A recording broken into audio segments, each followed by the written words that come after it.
Guys.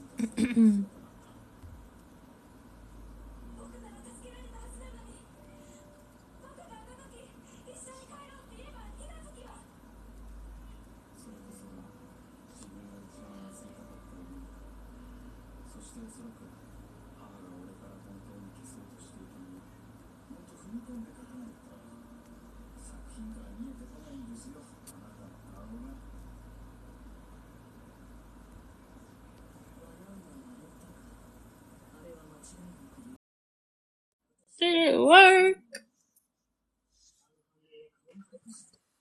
Hi. Hi. You look so cute.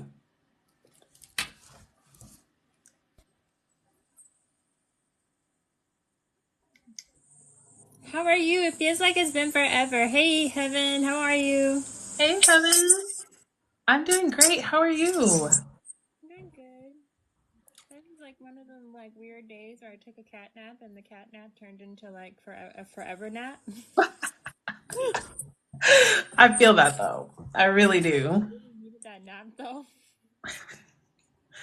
What's up? Like, what do you feel like talking about today? I have my book if anybody wants me to pull a page for them and read them. Ooh, dang, that was loud. What's the book?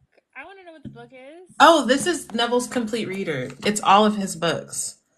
So I I'll have tell people, like, just tell me like a page number and just read like what's on that page or read like a paragraph off of that page to them.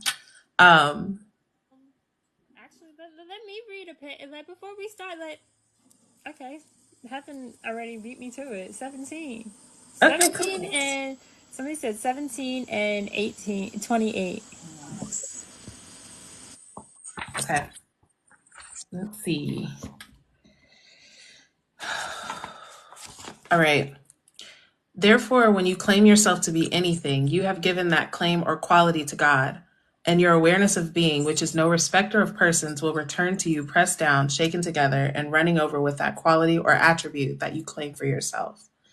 Awareness of being is nothing that you could ever name. To claim God to be rich, to be great, to be love, to be all wise is to define that which cannot be defined. For God is nothing that could ever be named. So I guess that's for you, Ooh. Heaven. Um, and I guess what do you get from that, Sheila? Awareness, because that keeps on coming up. Hmm. Like that keeps on coming up like a lot in the past 2 weeks. Yeah, yeah, definitely. I feel like basically it's saying that God is a formless energy, right? That it is neither this or that. It's just what you're forming it to be, what you're claiming yourself to be. And it's saying, when it says, when you claim yourself to be anything, you have given that claim or quality to God, because this is what we're saying when you, as the formless energy, are giving form to everything, even yourself, right? So I think that's a really good one, That's a really good one. The right? other page, I think it was 28. 28. Let's see. Ooh, pick another one. It's a blank page. Oh, how? It's a page for notes. That's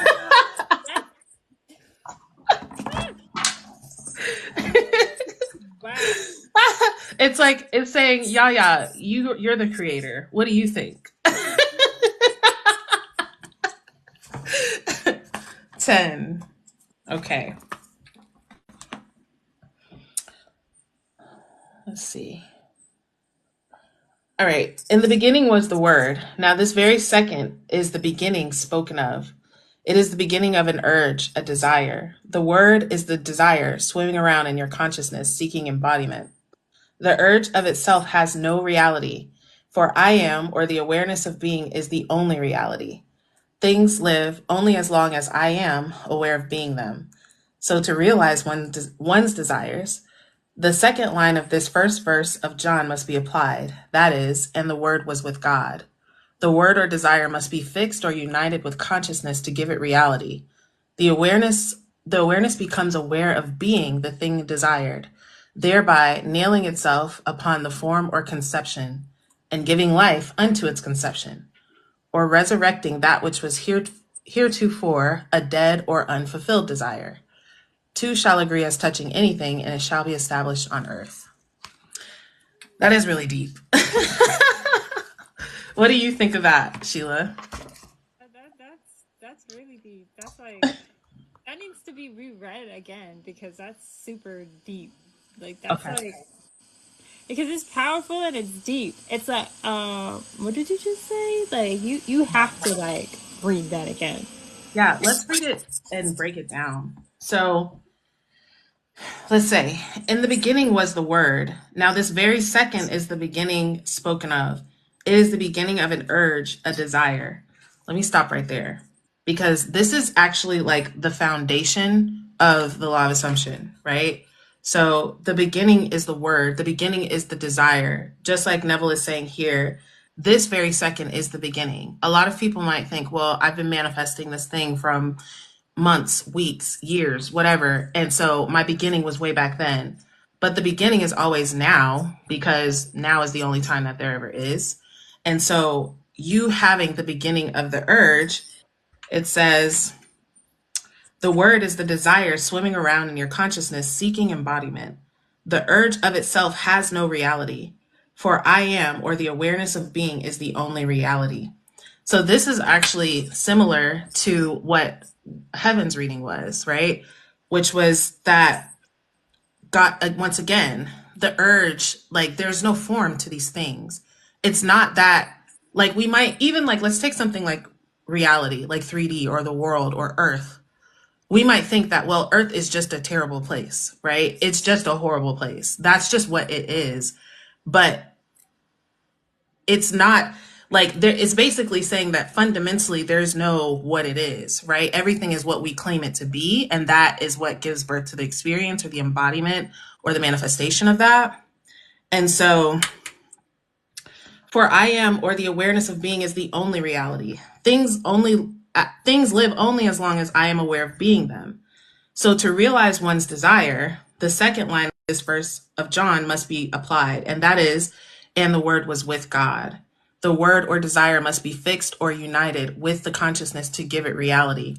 So again, he's talking about the awareness of being. So when you say, I am, right? This is why people say those words are so powerful, because what you follow that up with is what you're creating yourself to be and your reality to be.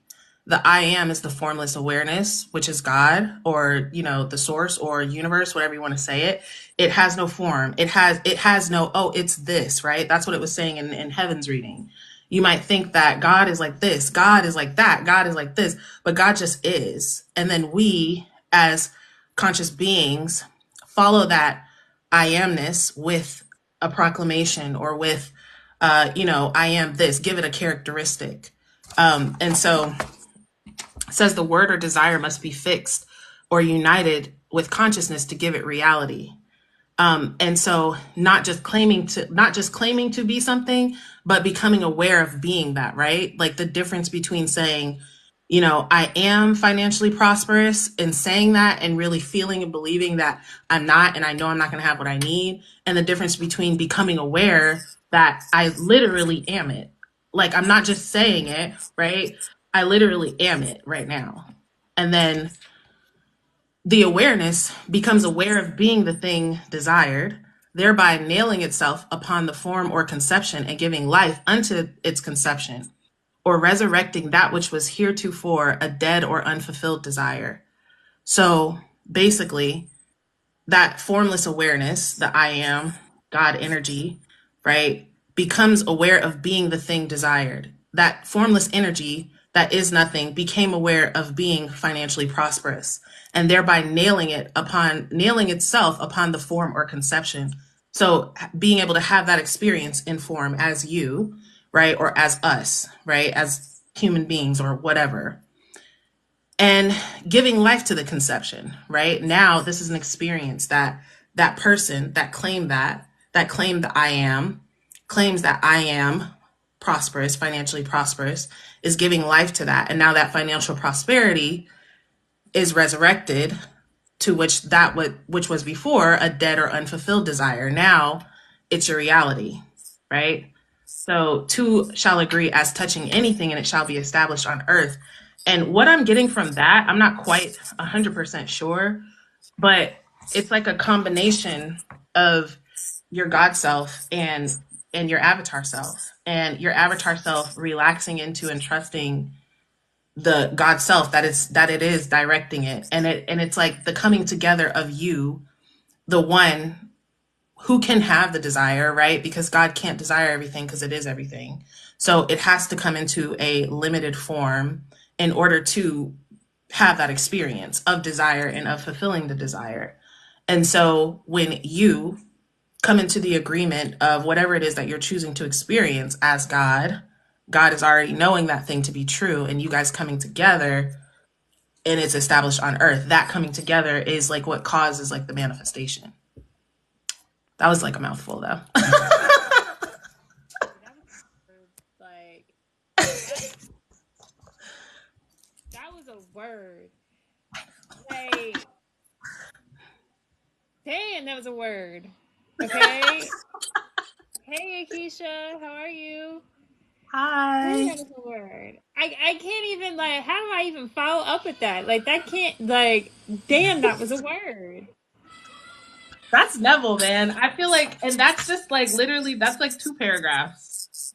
That was out of At Your Command, by the way, Heaven and Yaya. That was the book that it was out of, At Your Command. This is Neville's first book, but yeah, that's how Neville is. And it's just like you said, Sheila, you have to reread it. Like usually when I read Neville, I read it like 2 pages at a time so that I can really like absorb like what he's saying, because it's like every sentence is like a whole sermon in every sentence. It's crazy. It is like that. That's insane. To like seriously sit there thinking about it. Like that's like it is a sermon. Like Neville. Like I feel like there's times where I kind of feel like I'm like old, like an old soul. Does that make sense? Because I'm like, why do I have such a strong interest for like all this stuff? Like, I don't understand it. Like, I don't feel like I should know. Like, I don't feel like I should know this. Like, I feel like I was supposed to be born like in another time frame, like in another era. At least that's my opinion. Mhm. But then it makes you wonder, like, because if you feel like oh old soul, like it always goes back to like my theory that reincarnation is real. And I don't even think that it's not. Like I used to believe like oh it's not real, and then I'm like wait no it is real, because if God is infinite and we are God pushed out, and we are reflections of him or her or it whatever, then that means that we are reincarnation, Mhm. because he's infinite and he's been around for ever. Yeah. So we just get to keep experiencing that. And that's my theory. But I don't think it's a theory. I think it's truth. Yeah, it's interesting because like people, one thing that I really like watching, well, I've spent a lot of time, I haven't watched them recently, but like near death experiences and hearing people who've died and like went to the other side and come back. And when they talk about reincarnation, it's interesting because since there's no time, there's not really a past or a future, there's all now. So all of the existences are existing now. Like one woman who had a near death experience, she basically was able to view her other lifetimes that she was simultaneously living on other planets as other like beings. Like a few people had that experience of seeing and experiencing their other, like one was like, it was like she was like an underwater like being. She had an underwater family, an underwater like husband, kids, like all this stuff and like everything. But yeah, I mean, even if you think about it, like I feel like reincarnation is so trippy anyways, because okay, energy can't be created or destroyed, right? Which actually perfectly goes with creation is finished. God is all God is and has always been. It perfectly goes with that. And so But if at the basis of all of us, even at the basis of our soul selves, is just this one energy, so technically we have been everything and everyone from that perspective, you know, and then our soul has had more like defined, you know, perspectives like this lifetime and that lifetime, but we're experiencing it as like a linearity thing, but it's really happening like now because we're existing on like multiple dimensions, which is really cool.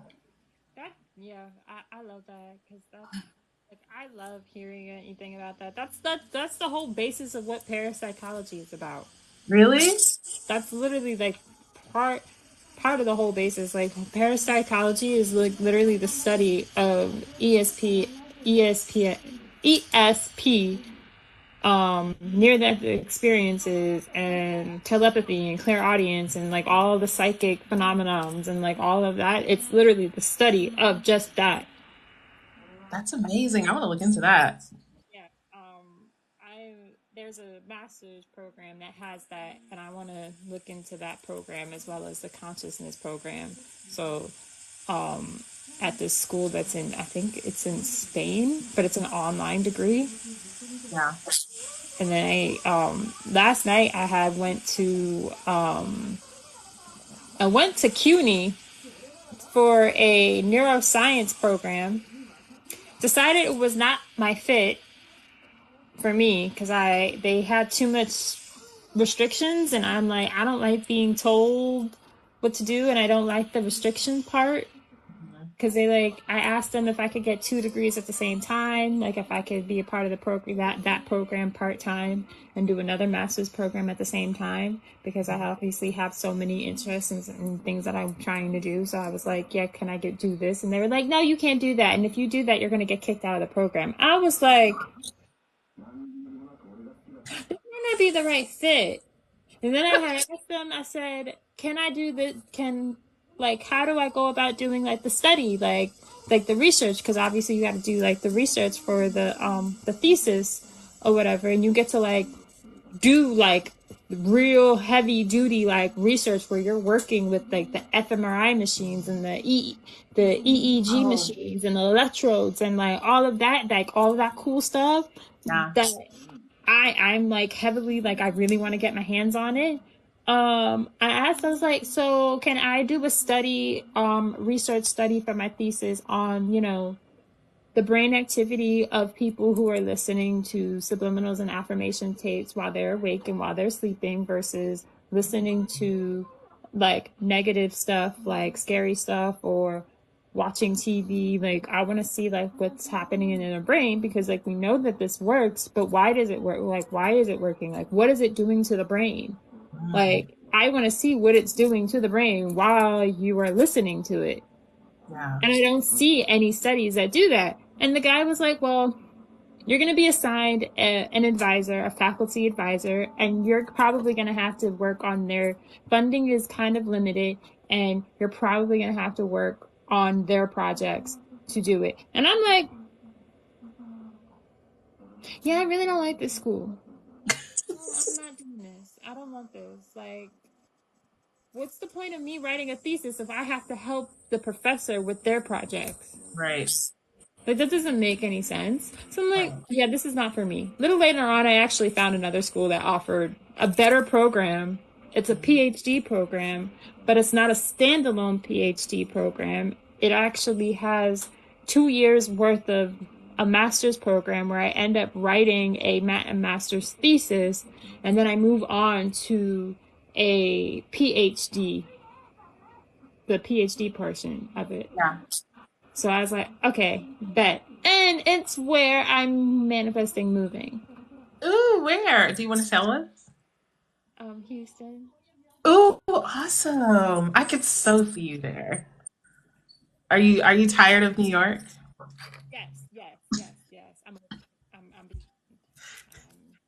done. Been there, done that. I've lived here all my life, guys. I've Yeah. lived here all my life, and I'm just like, I'm over it. Okay, I am completely over it. I don't like it. I'm trying. Hey guys, I'm trying my patience, but my patience is done. And like I stayed here longer than what I wanted to, because when I moved back here, I stayed here longer. because I went back to school. But now that I'm finished with it, it's like, okay, well, what is actually really holding me here? Like, I made an exception with the the CUNY school, but I was like, yeah, this really isn't for me. Like, it's not for me. It's not what I thought it was going to be, and that's fine. It's for somebody else. Yeah. I found a better school, better option, and I'm looking forward to it. Like, I'm actually really excited. I actually stood up until 3 a.m. writing my personal statement. Okay. Ooh. So So let me ask you this. When you decide like, okay, I want to move to Houston, like what's your process like for that, for like manifesting that? that I feel like this process is a lot different because like when I moved to LA, when I moved to LA and I made like that conscious choice and decision. I was like, okay, I'll be back in 3 weeks, and 3 weeks turned into 6 months, and I made $10,000 in 6 months being out in California by myself.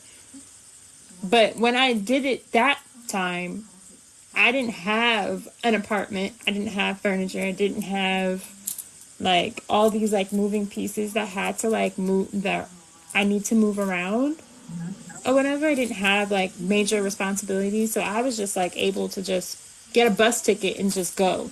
Yeah.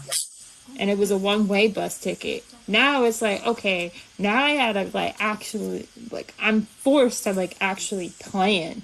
Mhm. So like that's like a big portion of I feel like that's like planning is like a bit plan, proceed. No, there's a thing called when I used to go to church, they had this thing called pray, plan, proceed. Mhm. Prayer, affirmations, plan, proceed. Mhm. I can't do what I did the last time. I have to pray, plan, then proceed. Mhm. I didn't do that the last time. I just Yeah. did. So this time I'm like, I'm actually being forced to actually pray, plan, and proceed. Mhm. And I'm not used to that. Hey, I'm not used to that because it's like it's taking me out of my comfort zone because it's like I'm still, but like I'm planning, Mhm. if that makes sense. Mhm. Yeah. That makes a lot of sense. Yeah. Well, congratulations in advance on your move. You're gonna love it. You're gonna spend your summer in hot ass Texas. And ironically, side note, that's where my SP is. Really? I couldn't, I guess that. It would be so funny if I just randomly bumped into him one day. Randomly. Be like, yeah, so, hi! Randomly just bumped into him while he was at work one day. Be like, hey, what's up? Like, wait, what are you doing here? Oh, I moved here for school. I got accepted into the University of Houston. Oh, okay. That'd be Yeah, so Houston's funny. it's like the new I keep calling it the new Atlanta because there was like it was a point where everybody kept moving to Atlanta and it was like the hot spot and like the place to be. And like now Houston is like that. Like people are like, I'm going on a girls trip to Texas. I'm like, why? But apparently it's the new spot like to have fun. And I already know the like the real estate out there is really nice too. So Oh, it sounds I found amazing. like I literally I can't stress this enough. I found a like I made a decision that the next place that I get would be a luxury apartment and it would be bigger than this apartment and better. Meaning, I would have countertops, I would have a washer and dryer, I would have a dishwasher. I would have floor to ceiling windows because in my apartment here, um, I only have 3 windows in this apartment Mhm. and I live on the first floor. So I don't really get sunlight the way that I like the way that I would like to get sunlight in here. Mhm. And when I'm in the kitchen, there's no sunlight because the windows are in the rooms. Okay. In the common space area in the kitchen, there's no there's literally no window. I'm like, I would love to have windows. And there's really no counter space. And I'm like, yeah, next apartment, I want counter space. I want this. I want this. I want this. I want floor to ceiling windows. I want big bathroom. I want, I just want space. And I Yeah. want all utilities included, and I want a pool. I want access to a pool. Thank you. Those are what my requirements are for the next place. Then I'll move on to manifesting a house. Yes. Yes. Well, I can't wait because we're just going to be on live and then you'll be able to show us. Like, remember when I was saying I wanted this, this, and this? And then here it is, and here it is, and here it is, and here it is. I'm like, oh, yeah. Remember this moment, everyone. I'm excited because it's like, I don't think that we realize, like, I genuinely don't think, and let me know what your take on this is. I don't think that we realize how much just speaking things and like just speaking it and naturally and being excited and just saying what you want works. Like, I know that there's some people that are like, shush, and shushing works, yes. But at the same time, I don't think I've ever been the one, like, I don't ever think I've ever been the type of person to just shush. Like, I've always been the one to just speak what I want to do into existence. Yeah. Like, Yeah. I don't know how to shush because literally that's how I got here. Like, Mhm. speaking everything I wanted into existence. Like, I spoke what, like, even down to me getting into the mindfulness program and getting into school. Like, I spoke that stuff so much into existence. I told everybody, like, hey, yeah, any person, new person that I met, whether on here, whether in person, I would literally be like, yeah, I'm in school to study. Oh, this isn't like holistic psychology, double minor in cognitive neuroscience and photography. I'm gonna be in an accelerated master's degree program in mindfulness. Like, I model, I do photography. I'm planning on using this for this, and like using the degree to start this and do that and have this. And everybody's like, you're gonna do it. But like, I did it so often that I actually believed it, and then that's what happened. Mhm. Like, I graduated, did it, got into the grad school program, even with the extensive circumstances. So I'm like, okay, well, if I did that, then I could do it with this program too. Mhm. So it's gonna Yeah. be easy, easy peasy. Yeah. But it's speaking with the tongue. Mm. Yeah. You I can love speak that. with the negative, or you can speak with the positive. Yeah.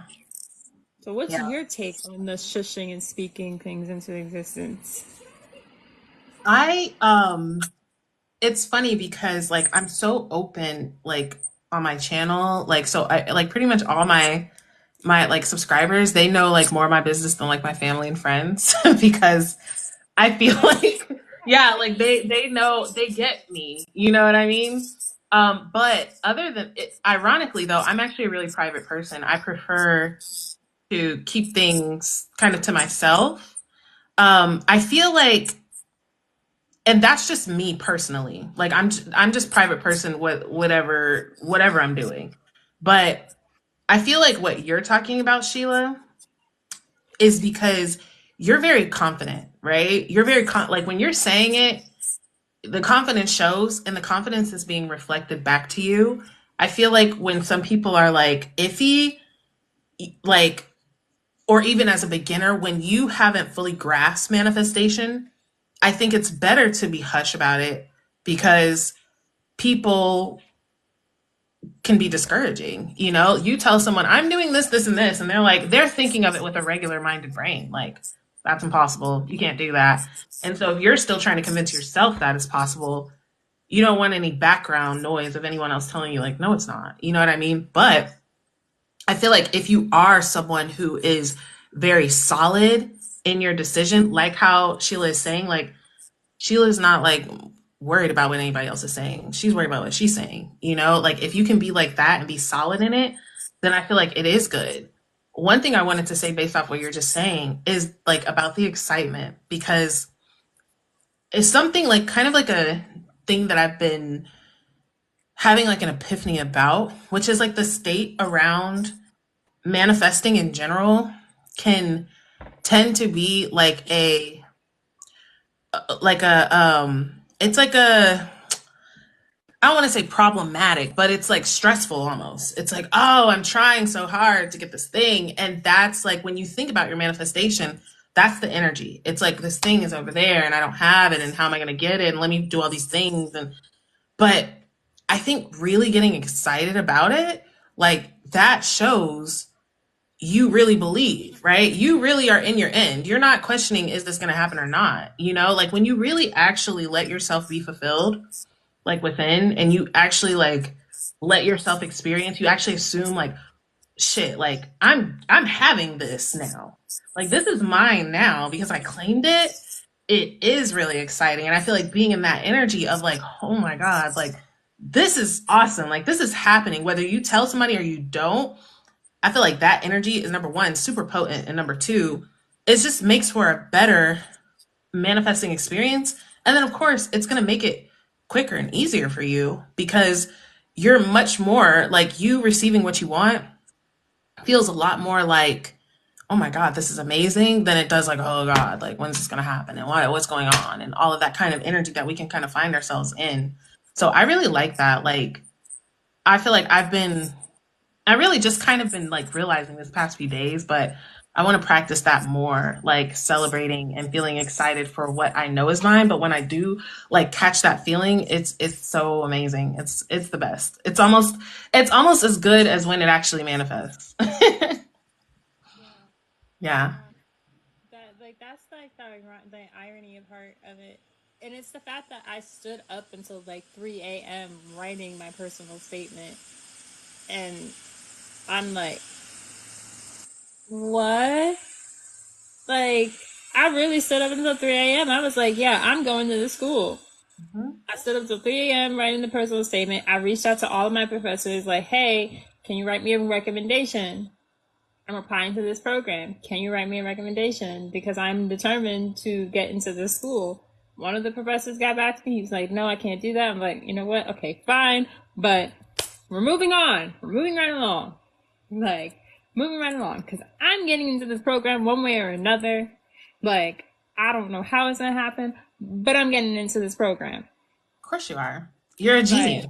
there's They're no lucky to have you. or there is no if, ands, or buts. I'm getting into this program one way or another.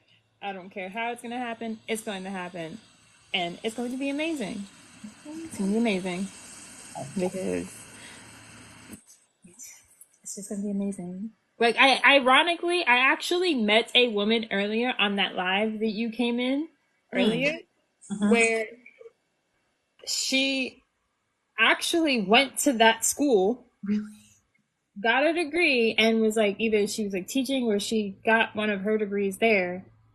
And now she's actually getting her third PhD at my school Oh my that I'm God. That's currently getting a master's degree and graduated with. Right.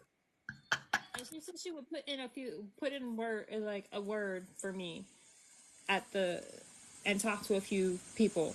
So what are the odds that I met somebody else that shared the live with her came into my live, went to that very school that I'm currently writing a personal statement for, and that same person is currently in Massachusetts at the school getting her third PhD, and I'm getting my master's at that school, and I graduated with my bachelor's. What are the odds? I feel like the odds are high. They're 100% because you have to get what you want. So whatever the world has to do to make you get what you want is what exactly is going to happen, literally. That's insane though, because it's like, wait, what? Like, how she was on my live, Hmm. like, and It how has that to be. unfolded was just so natural. I was like, Hmm. wait, you're at Leslie? You're getting a third PhD? Okay, thank you for giving me hope. Like, if you can do it, I can do it too. But like, what? And the fact that she was so willing to just like, yeah, I'll put in a good word for you. Okay. Thank you. Thank you. Thank you. You just proved to me once again that manifesting is so real. Because ain't no way. Ain't no Can I way. can I just say something right now? Because this is just like, this is it, you guys. Like, Sheila makes the decision and 3D confirms that for her. It doesn't matter what has to happen, y'all. Okay? Like, it's like Neville says, if 100 men need to move, they will move. They'll move. It's because you are projecting this entire dream, this entire reality, this entire experience. And your decision, like talking about how do we affect others, right? Because Sheila wasn't like, ooh, I need to affirm that someone comes on my live and offers to get put a good word in at the school that I want to go to. She didn't construct that. She focused on, here's my goal, here's what I want. She made the decision, right? Like when you're listening to her speak, she's not like, oh, I hope it happens, or ooh, oh, one day. She's like, no, this is what I'm doing. And the world's like, oh, this is what she's doing. So let's make it. So that lady, right, that came on your live, whatever she was doing, she had the light bulb, she had the inspiration, she had the feeling, the urge to go and click on your live at that moment and to listen to, you had to even be speaking about it, or she had to bring it up, she had whatever had to happen, had it just happened. Like, that's the thing. Like, your decision moves the world. You don't have to move the world physically. You just decide where it went, right? You decide how it moved, and then it's going to prove that to you. So you just keep deciding that. Like, I already know, like for you, Sheila, it's already a done deal. Of course it is. I feel like Sheila's going to be collecting like PhDs, like infinity stones. Like,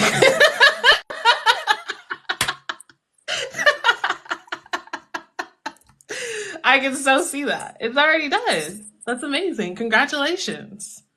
Well, I'm not saying that that's not something that I already thought of. So I'm not sitting here saying that I'm not thinking that already. Like I wasn't thinking that already. I'm just obsessed with learning. Okay, I am obsessed with learning. That's really what it boils down to. Is I'm obsessed with learning, and that's something that you can't. No one can take that away. Like no one can take my learning away. No one can take my hard work away. No one can tell me, like, no one can tell me otherwise. Like I don't care if people try to stop me and try to tell me, oh, what I can and cannot do. I don't care how hard the coursework is. I'm doing this one way or another. Now, granted, I am the first person in my family to even consider getting a degree like this high, let alone a neuroscience, like let alone a neuroscience degree. And it's not just like any neuroscience degree. It's not just any neuroscience degree. No, it's a PhD program in developmental, cognitive, and behavioral neuroscience. So it's a really hefty neuroscience program. Okay, so but even with that neuroscience program, it's like I know I'm probably competing with people that might not think the way that I think. However, because they don't think the way that I think, I know I stand out. Like even with even with my introduction paragraph, I'll just read the introduction paragraph so y'all can get the vibe. I'm writing to express my strong interest in the PhD program in developmental, cognitive, and behavioral neuroscience at the University of Houston. This program represents a crucial step toward my goal of conducting groundbreaking research that integrates cognitive neuroscience with holistic mental health practices. My passion for understanding the complex relationship between the brain, perception, and behavior has driven my academic journey and research aspirations. Through both personal experience and academic curiosity, I have become increasingly fascinated by individuals by how individuals perceive the world through their own unique lenses, often shaped by the subconscious mind. This area of research is particularly compelling to me because of the profound impact subconscious processes have on our emotions, behavior, and overall mental health. As someone with an academic background in holistic psychology, expressive arts therapy, and cognitive neuroscience, I bring a unique interdisciplinary perspective that will complement the program's emphasis on the scientific understanding of behavior and brain function. I'm excited to contribute my experiences, knowledge, and research vision to the University of Houston's academic community. That's just the intro. Damn. That sounds amazing, Sheila. You are so incredible and so smart. Yes. The future female Dr. Joe Dispenza, claim that. I can so see that.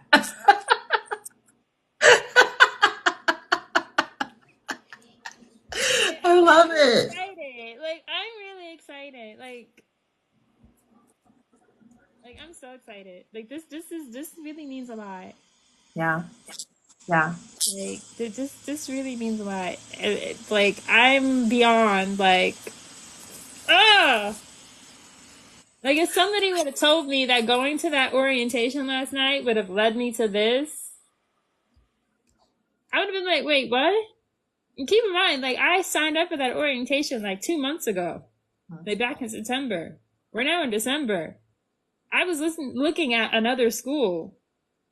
Then, like, I was looking at another school in Texas, like Texas A&M. I was looking at that school, and then I found this school, and I was like, "Oh no, this school." And the irony about this school was that on Sunday I had applied for a job there Oh, as wow. administrative. I didn't know that they had this program. I just was like, "Oh, I'm going to apply for a job at schools." No, I'm actually in New York. I live in New York, but as I was saying earlier, I'm kind of tired of New York. So, like, I'm being so serious about like getting out of New York, and I'm doing whatever I have to do that. That's why I was like, yeah, I'm just gonna start applying for jobs there. I don't know how, I don't know how this is gonna work out. I'm just gonna apply for jobs. I'm just gonna do the planning, do this, do that. Like, what is it gonna hurt? Like, what's it gonna hurt? Like, even this is a job. Like, this could pay for that education. And yes, Joyful, your SP is totally moving from Texas to Texas, like from New York. Totally. If I could do it, he could do it too. And I think that's like the beauty of it. Like you just have to decide.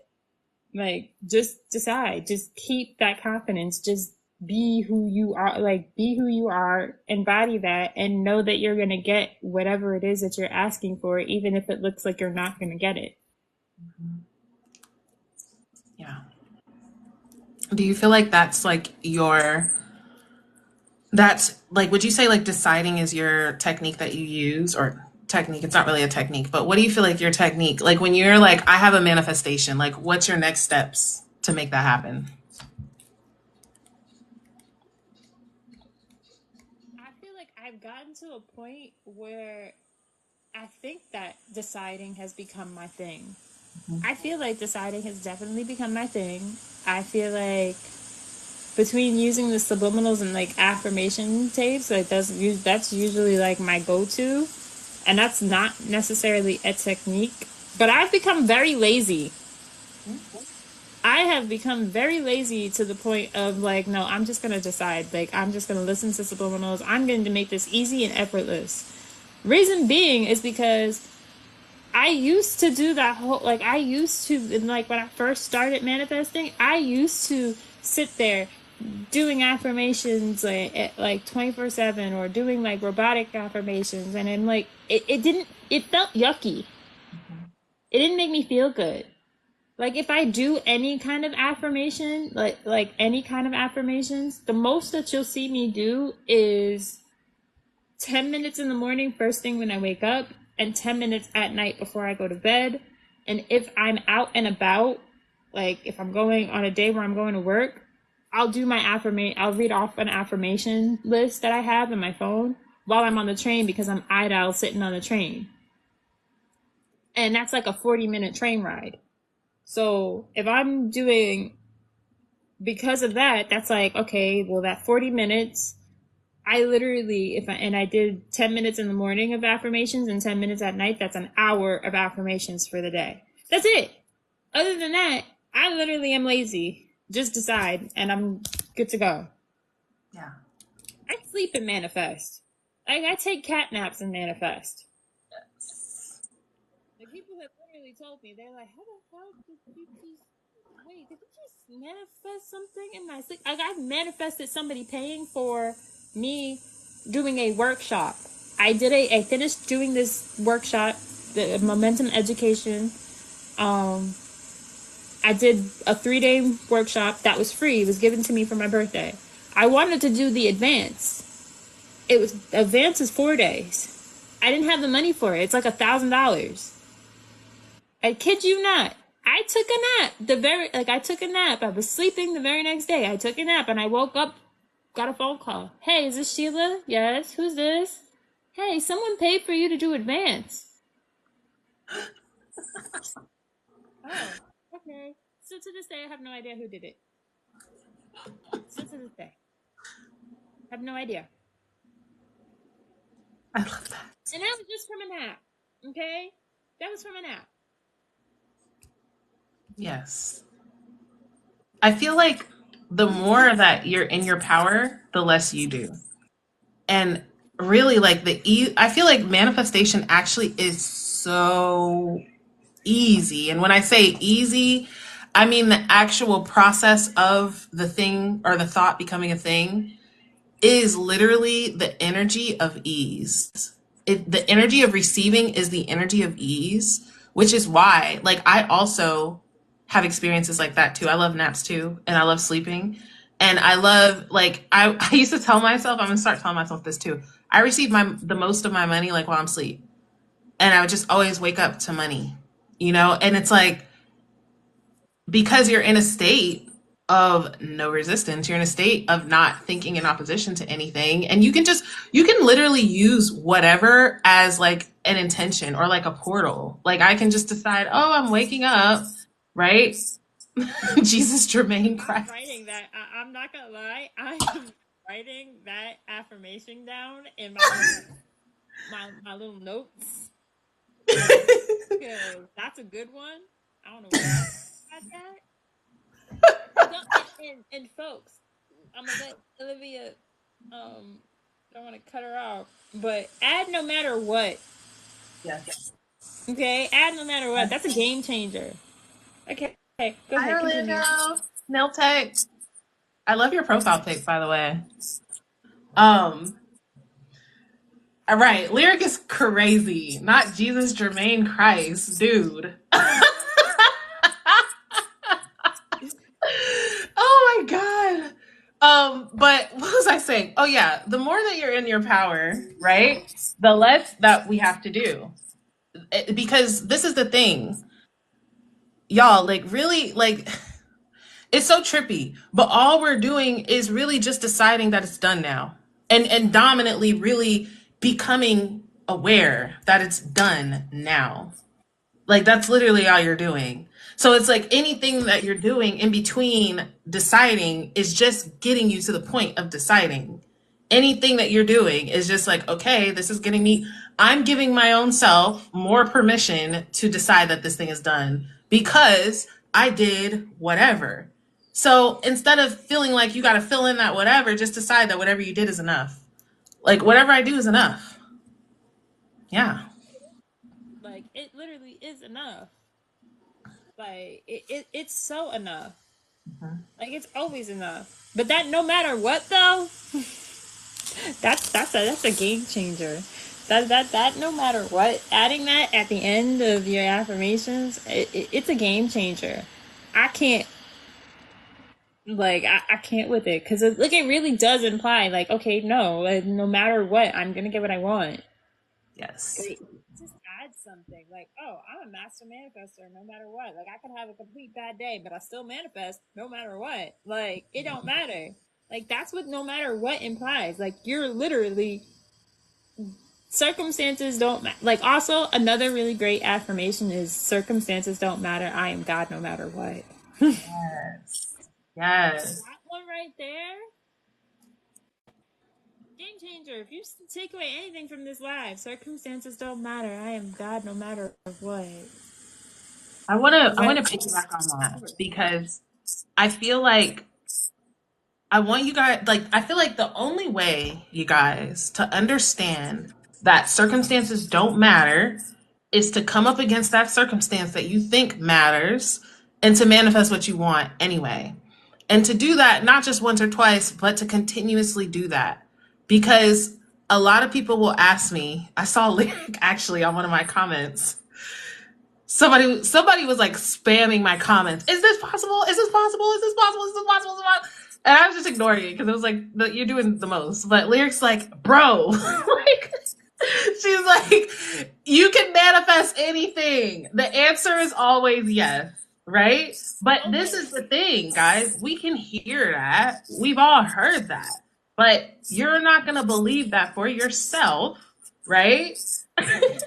You're not gonna believe that for yourself until you prove that to yourself, okay? Multiple times. This is how I know how I can be confident when I say the things that I say because I came up against so many things that were impossible, okay? And manifested it anyway. And once you manifest 100 impossible things, you start to realize maybe that impossible word is just not it. Like you guys got to think like shit, 50 years ago, this conversation was impossible for me and Sheila to be on this little rectangular device speaking to people all across the world. That was impossible. But was it really impossible, or was the awareness not yet manifested to create the technology for us to have this experience? So that's literally how manifestation is, right? Something that Abraham Hicks used to always say that I'd never really got until now was she would say like, there's nobody, you're not getting shipments in from other planets, right? There's nothing missing from the earth that you need to summon to make what you want, right? Like even right now, when it comes to like, let's say if we wanted to, like, let's take like teleportation or we wanted to time travel, right? Right now, all the substances and physical objects or things that we need are in existence. It's just about the consciousness and the intelligence of how exactly to put those things together to give that experience is the only that's so it's like the potential is already here for it to happen. Nobody needs to fly in some, I don't know, freaking plutonium or whatever from another planet for us to be able to do these things. And that's the same thing with your manifestation, y'all. That's what they mean when they say creation is finished.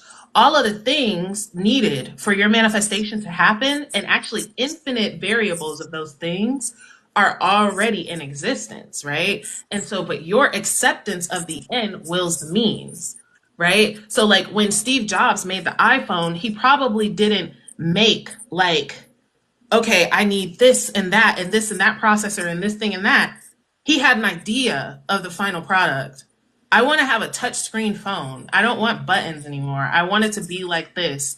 And his decision of that willed the means. His decision of this is what I want to create made clear to him all of the things that needed to happen in order for this thing to be a fact, right? And so that's what's happening with our manifestations is to go to the end, right? It's done now. I decided, Sheila, I'm moving to Texas. Oh, I'm going to this school. I'm going to the school. Okay, the right exact person is going to come on your exact live on the exact time that they need to and put and tell the exact person what they need to tell them so that you can get exactly what you want, right? Like it's already there though. That lady didn't just go to the school yesterday. She had been gone to the school. You see what I'm saying? She'd been the plug, right? But it's now the meeting, right? Of that. That meeting is you deciding and choosing, you know? Not Hmm. only crazy until it happens. Right. Okay, Michael Todd. If you don't know who Michael Todd is, go check out his crazy faith sermons on YouTube when we're done with this live, because those that series right there, because I think it was like a 12-week series. That series right there changed my entire perspective. I have the book Crazy Faith on my bookshelf. Like I Is that have by it. the same person? Michael Todd, yeah, Crazy Faith. It's Hmm. only crazy until it happens. Like, he's the one that. Do you want porty potty faith, or um do you want porty potty faith, or do you want skyscraper faith? Most of y'all are trying to manifest stuff with porty potty faith. Yes. But to get the skyscraper faith, you gotta go through some things. And you gotta like really do like Michael Todd. You gotta like really do like a checklist of all areas of your life. Like, how does your faith look in all areas of your life?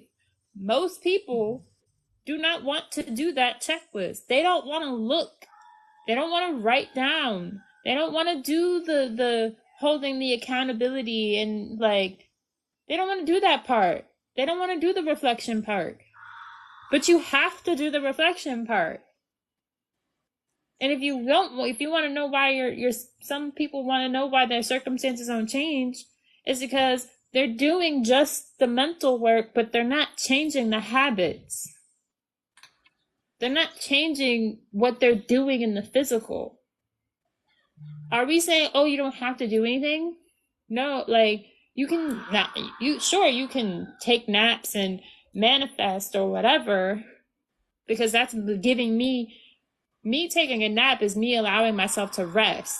That's me doing something different, because I'm used to doing. I am used to doing and that hustle mentality. So me taking a nap and giving myself that nap, that resting period to just sleep for a few hours because my body needs that. It's not, yes, he is a minister. That's doing something different than I wouldn't normally do, and giving yourself that grace. But that habit part, that habit, like, what are your habits? Like, I'm sorry, not sorry, but some people, not all people, not us, like, that's why I'm saying some people just really just want everything handed to them on a silver platter, but you're not realizing that it's not, some of these things that you want are not going to be handed to you on a silver platter. You have to do some type of work. Like, it's like, okay, I want to go to the school, but I'm not going to apply. How does that make sense? Does that make any sense to you? I want 1 billion followers, but I don't have a TikTok account. I'm not posting. I want to make, like, I'm getting free TikTok samples in the mail. Okay, right. I got this today. Okay, I'm just using this as an example, just to prove my point. I got this product in the mail. It was a free sample. So now let's say I got this free sample because I'm constantly getting everything I want for free. But I'm also manifesting money in the TikTok shop and being successful with the TikTok shop. I'm also manifesting me having tan skin and me getting my skin to be tanner, because it used to be tan and now I feel like a ghost. But that's besides the point. So now I got these gummies. But I have to post content in 14 days of receiving this product. So now if I don't post this, how's that going to look? That's not me taking action. So I know what I want in my head, but if I don't post, I don't get that. Some of y'all got to understand that there is some level of quote unquote work and action you have to do in the 3D. It starts in the head, yes, but there's always going to be some form of action. Okay. I want to touch on this because this is the thing. First of all, I feel like you taking action as as the version of you, like Sheila said, if you're manifesting being an influencer and you're manifesting making money being an influencer, then yeah, literally being an influencer is posting videos and reviewing things, right? And so I feel like that is the embodiment piece, right? Which is actually being what you're saying, right? So, like, if you're saying, I'm an influencer, I'm an influencer, I'm an influencer, but I'm not going to post anything, I don't even have a TikTok account. The crazy part about it, guys, is that it actually is possible, not likely, right? But possible that something does happen. Your friend records her on her TikTok and it blows up and you have a billion people that are like, what, who are you? Right? This happens all the time, actually, where people will find like an artist on the street and they don't even have a TikTok or anything. That person blows that person up and now they have like 30,000 followers just waiting on them to create, right? That can happen, but is it likely? Are you going to sit around and hold your breath to be discovered? And for a lot of people, yeah, that's the way that they choose to go about it. But there's a difference between being an effortless energy, right? Being an effortless energy and being in the mindset of I'm so powerful that I don't have to move a muscle. I don't have to lift a finger. And these things are happening on my behalf because it does happen, right? People wake up to Rant and Lyric just manifested money into her account doing absolutely nothing, right? So it does happen, but should Lyric sit around and say, okay, my bills are due tomorrow. I'm just waiting on some money to appear and live her life in that state? That doesn't sound really relaxing to me, right? But now let's say it's different where Lyric is in the energy of I'm literally just a millionaire. Money is obsessed with me. Money can't help but find me, right? There's actually someone on TikTok, and I don't know how true this is or not because social media is social media. But this woman would say, I literally manifest $30,000 or more every month just to cover whatever I want. She's like, when my money starts to get low, I start to get back into the energy of reception and I receive more money again. So yes, you can live your life that way, you guys, but you want to be on the consciousness level of that, right?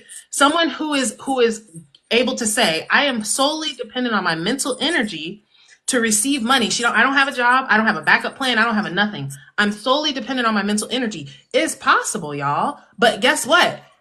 That's not the person that's asking, is it really possible to manifest? You know what I'm saying? Just realize where you are. And I feel like that's the thing too, where she was saying is being observant of yourself. Like, y'all, it's huge because so many people are missing the things that they're, I won't say doing wrong, but the ways that they're showing up in a way that's not in alignment with who you say that you are.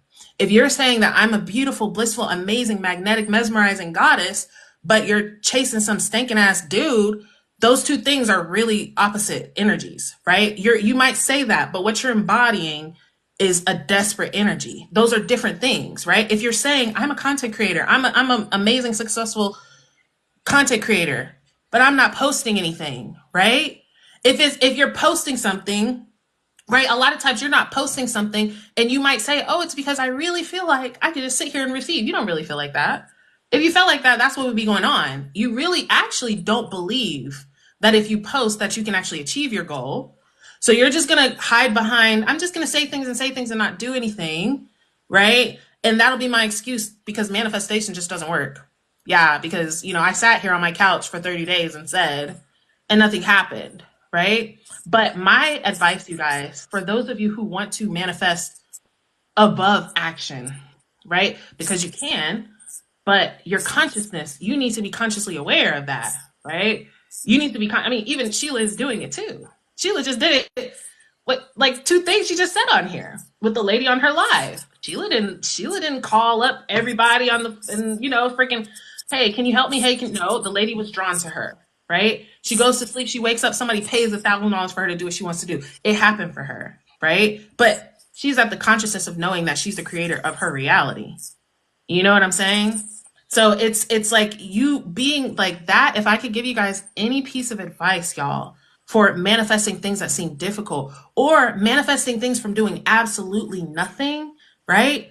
it's coming into the consciousness that I don't have to move. It's already been moved for me, right? It's already moved for me, and coming into the energy of expectation for those things to move for you, right? But I feel like a lot of people, like Sheila was saying, have the faith or the consciousness of the porta potty, and they're like, well, why can't I teleport to Hong Kong tomorrow? Well, you don't believe that you can affect the weather yet. You don't believe that you can affect your own even self. You know what I'm saying? How do you're not at the consciousness or the faith. You're not at skyscraper faith to teleport yourself to Hong Kong.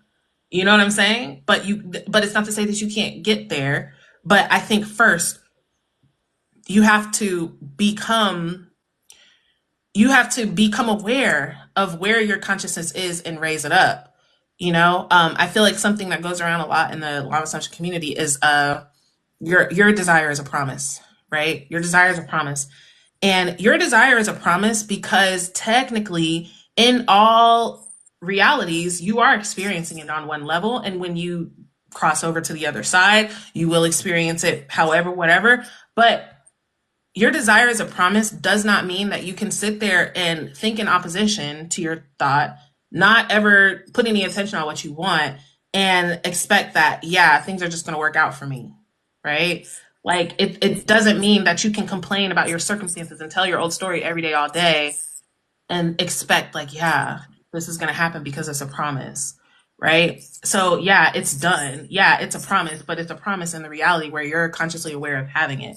Like, if you're also, the reality where you don't have it is real, you guys. I'm sorry. And like, we don't like to say shit like that, but that's true. This is your consciousness is moving between the realities. So you can't just wait for the reality to move to make a change in your consciousness. Your consciousness creates the change. So your change in consciousness creates the physical change for you to be able to experience something new, right? If you're embodying it, then it's a promise, right? What are you embodying? Whatever you're embodying is what you're going to be experiencing. But you can't be aware of what you're embodying if you don't ever check yourself. You know what I mean? Observe yourself, listen to yourself. So many times I'll be thinking to myself, like, oh, this isn't working. I don't know why it's not working. Like, oh, I'm doing what I'm supposed to do. And then I'll just stop and I'll be like, let me just listen to what am I really literally thinking on autopilot about this thing? What are my natural thoughts about this thing? And it's more like, ooh, this problem. Oh, it didn't work out. Oh my God. You'll be able to see, oh, wow, I am kind of thinking in opposition. And it's good, right? It's good to become aware because then you can realize that the law always works. So now you can just make it work for you, you know? The law literally always works. Mm-hmm. It always works. And it's just as literally, it's just as simple as just being aware and being mindful. But it's like some people just don't want to check themselves. Some people just don't want to do that, go that extra mile. They just think that it's just going to be handed to them. They think that, oh, I don't have to do this. No, you do. Like, if I have to do it, if Lily has to do it, if we all have to do it, then you have to do it too. You're not exempt from that. Like, we all have to hold ourselves accountable. Yes. It means going that extra mile and being like, okay, well, why is it showing up? Is like looking at those thoughts. Like, I'm not perfect. I have my down days too. I literally had a live last week with somebody on here.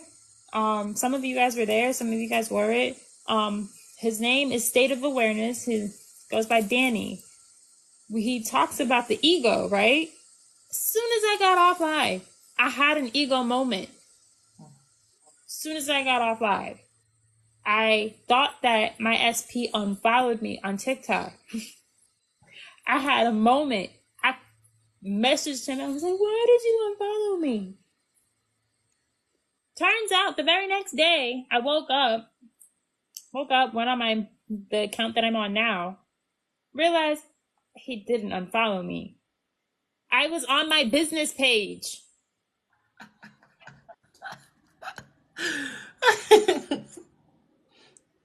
I had not spoken to my SP since that day because out of pure embarrassment, I was like, oh, damn, okay. I didn't mean to do that. Okay? Like, I did not mean to do that. I'm sorry. Didn't mean to do that. complete like that.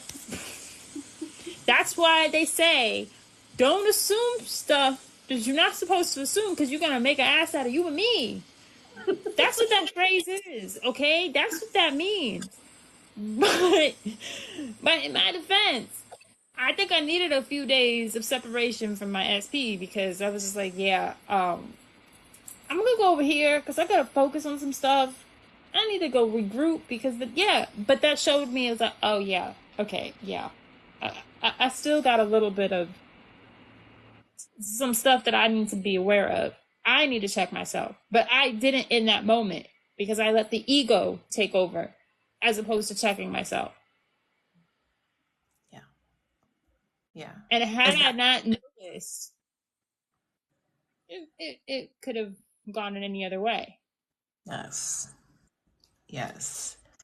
It's not about being perfect, guys.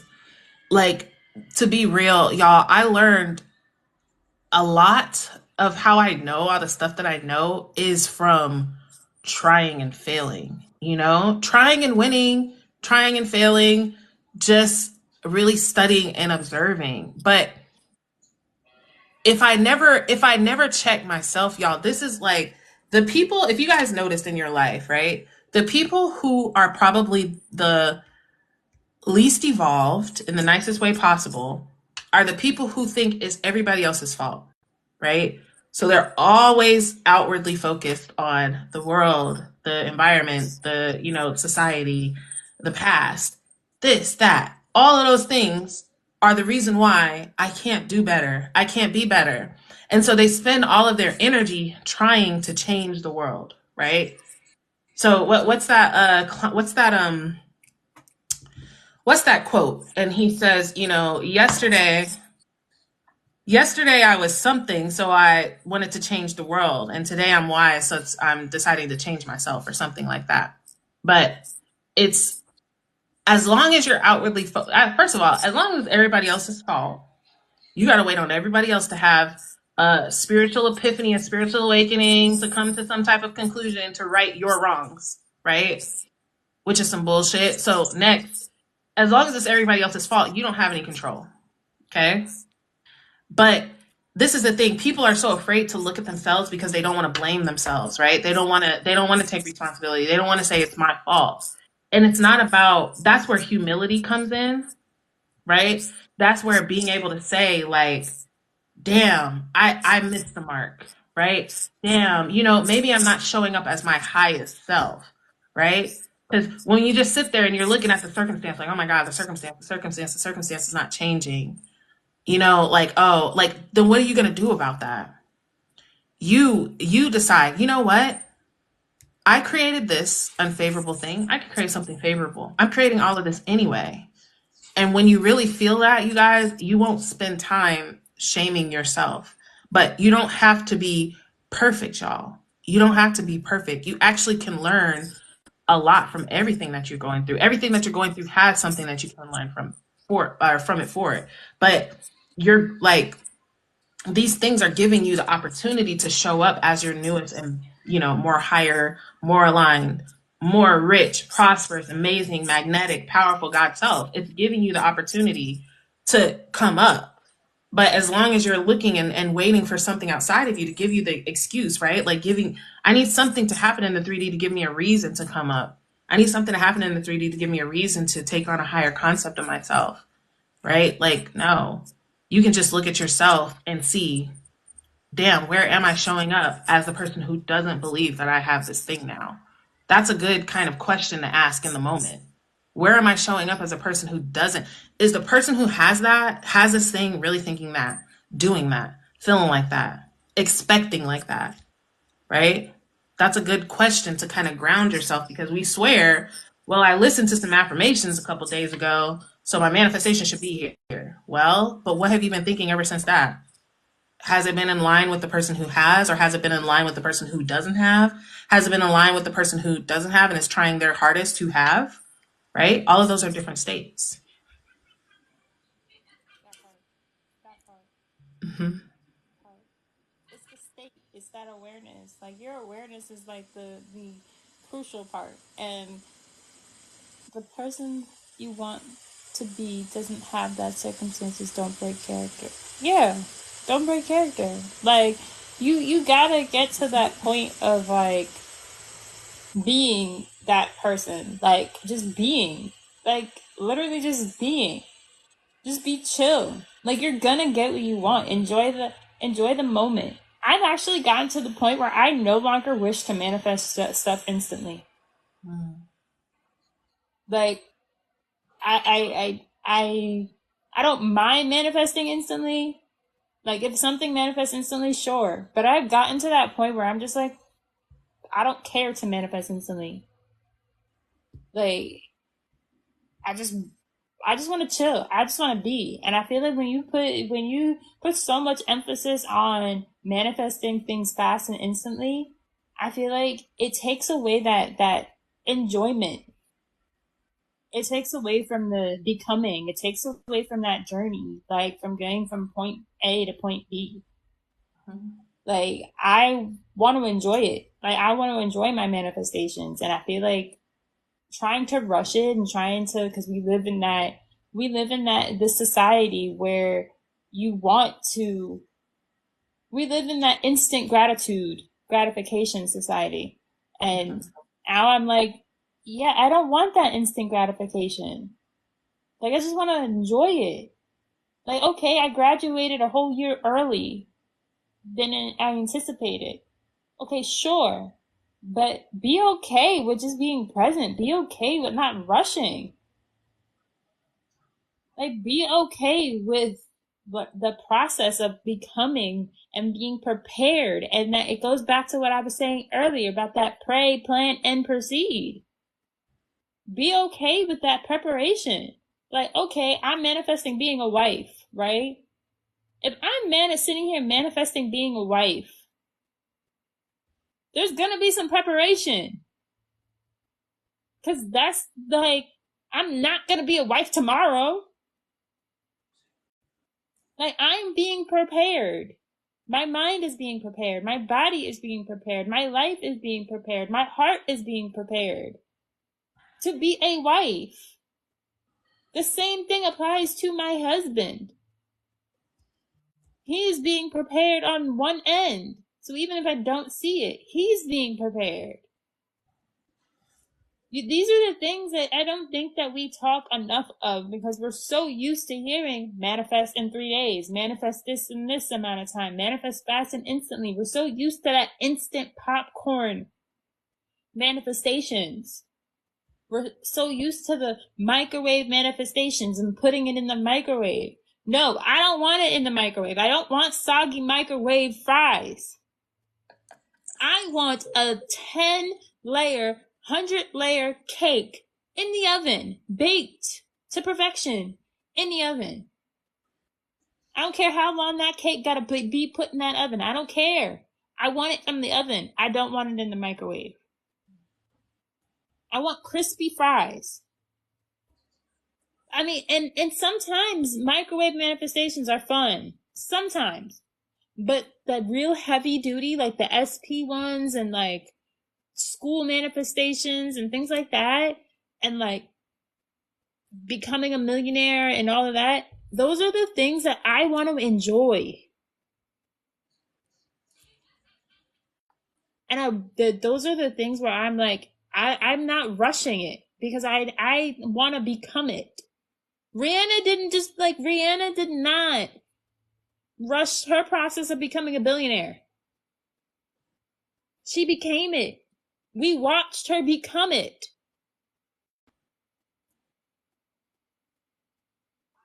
That part. Yeah, I love that. And what's so funny, y'all, is when you're in that energy of, you know what, I don't need it to happen right now, it happens so much quicker. Because this is the thing, right? Like most of the time when you're needing something to happen, it's because you're heavily aware of it not being or not having it, or you're heavily in doubt or fear or an anxiety about receiving it, which those emotions are not the best emotions, right? for manifesting. The emotion of, you know what, I know it's going to happen. When it happens, I don't really care, it actually, ironically, is the energy of instant manifestation because you stop becoming aware of the opposition of it. You stop. That's why so many times people are like, when I think about something once, it just happens. I didn't even want, I didn't even care about, I didn't even anything. And it just happened because there was no time for you to oppose it. Right. I like to think of manifestation as a boomerang. Like you throw it out, it's coming back. Now, if you have an opposing story, an opposing thought, it's like a tree right in the way of it coming back. So you throw it out, it comes back, but it's getting snagged in that tree. It can't make its way all the way back to you. That's another thing that I just made a video about this, Sheila, about people saying manifestation is not a process, right? It's not a process. And I'm I really feel like people at this point just like to say shit. Like, because that doesn't, they do. I promise people just, they hear somebody that they like or admire say something and they're like, yeah, I'm saying that. But my friends, if manifestation was not a process, you wouldn't be on YouTube. You would be in your multi-millionaire mansion, surrounded by all of your things, instantly manifesting things from your mind into your space, from your mind into your space. If you're doing anything in between having a thought and getting it into 3D, that is a process. And the process is you becoming the version of you who has it, right? You becoming the version of you who has it. That's the process. And so guess what? For some people, that process can be instant, right? And I feel like that's what I actually do. I like instant manifestation, but that's because when I'm practicing things like that, it's not like, oh my God, I need this thing so that I can be who I want to be. It's more like, ooh, I'm a magical goddess. Like if I want it now, it should be here now. That's fun. You know what I mean? I don't need it now. I'm not like, oh my God, it's now o'clock. It still hasn't happened. I'm not who I want to be. Like whatever. It's just fun to play with. You know what I mean?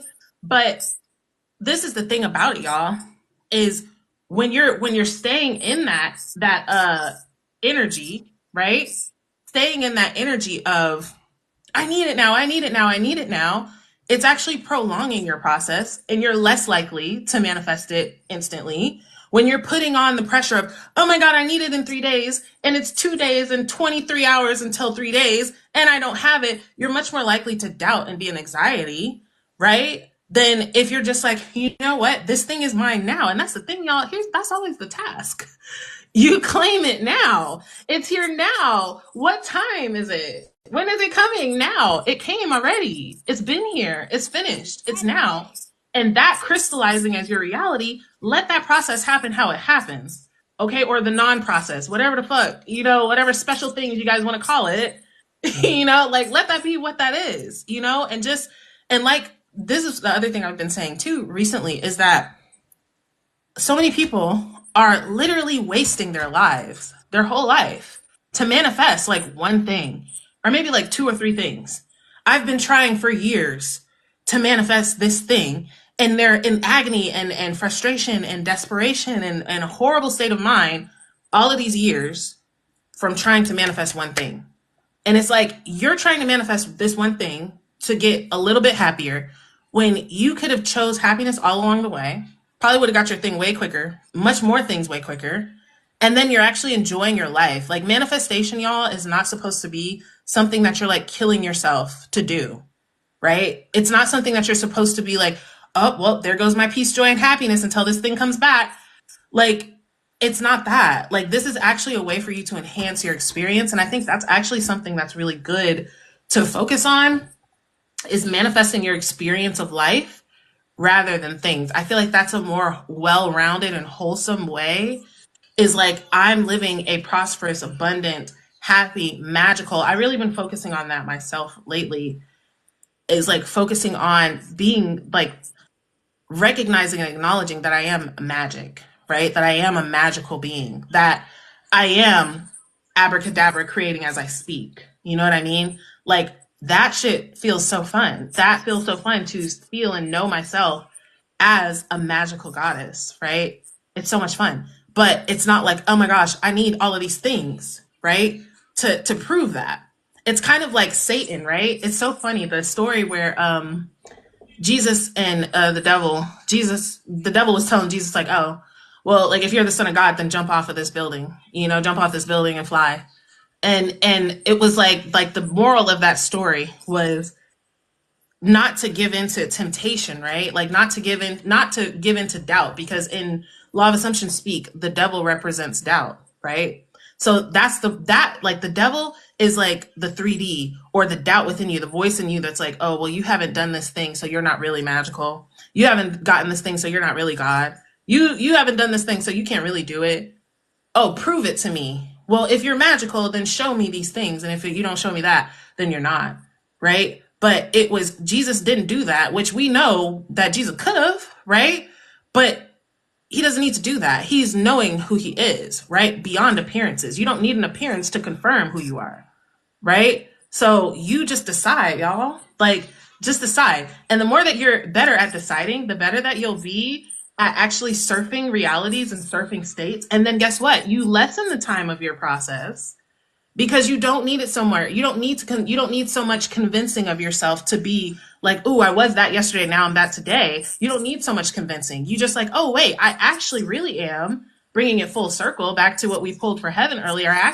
What I really am is a formless energy that's just choosing which form to embody today in this moment. So I'm not even really the one that's here or there. I'm not even really the one who has or doesn't have. I'm all of it and none of it. And I just get to try. I just get to choose. I just get to decide. This is the version of me, of reality, that I'm gonna express as now. You know? And that's the crazy part. When you like the fact that I've gotten to this place where I'm like, I don't care to manifest instantly.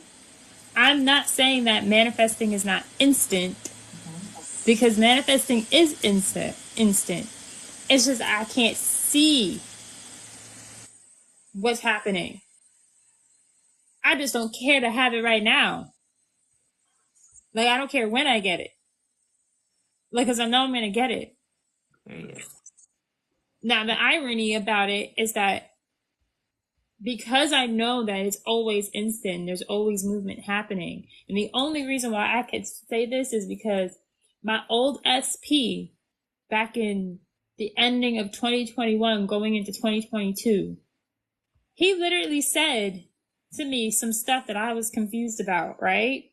I had started listening to a third party removal subliminal or affirmation tapes. Like, I can't remember the ones exactly, but I was listening to these things. I started listening to it in December, around Christmas time of 2021. And he would write me. I started listening to it like 2 days before Christmas Eve. He wrote me on Christmas Eve saying, I want to get back together.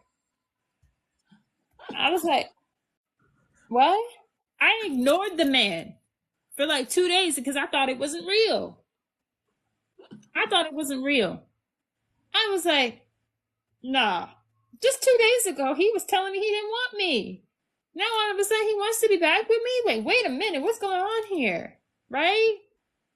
So then we hung out. And he was like, oh, I was just doing that to play with you. I was just doing that to show you that you get hype every time I come. I'm like, okay, yeah, we're not doing this.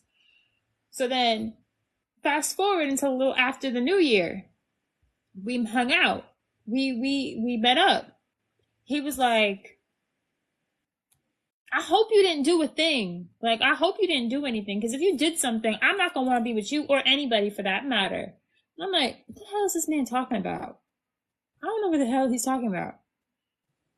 Come to find out, fast forward until around Valentine's Day. I met up with him on Valentine's Day.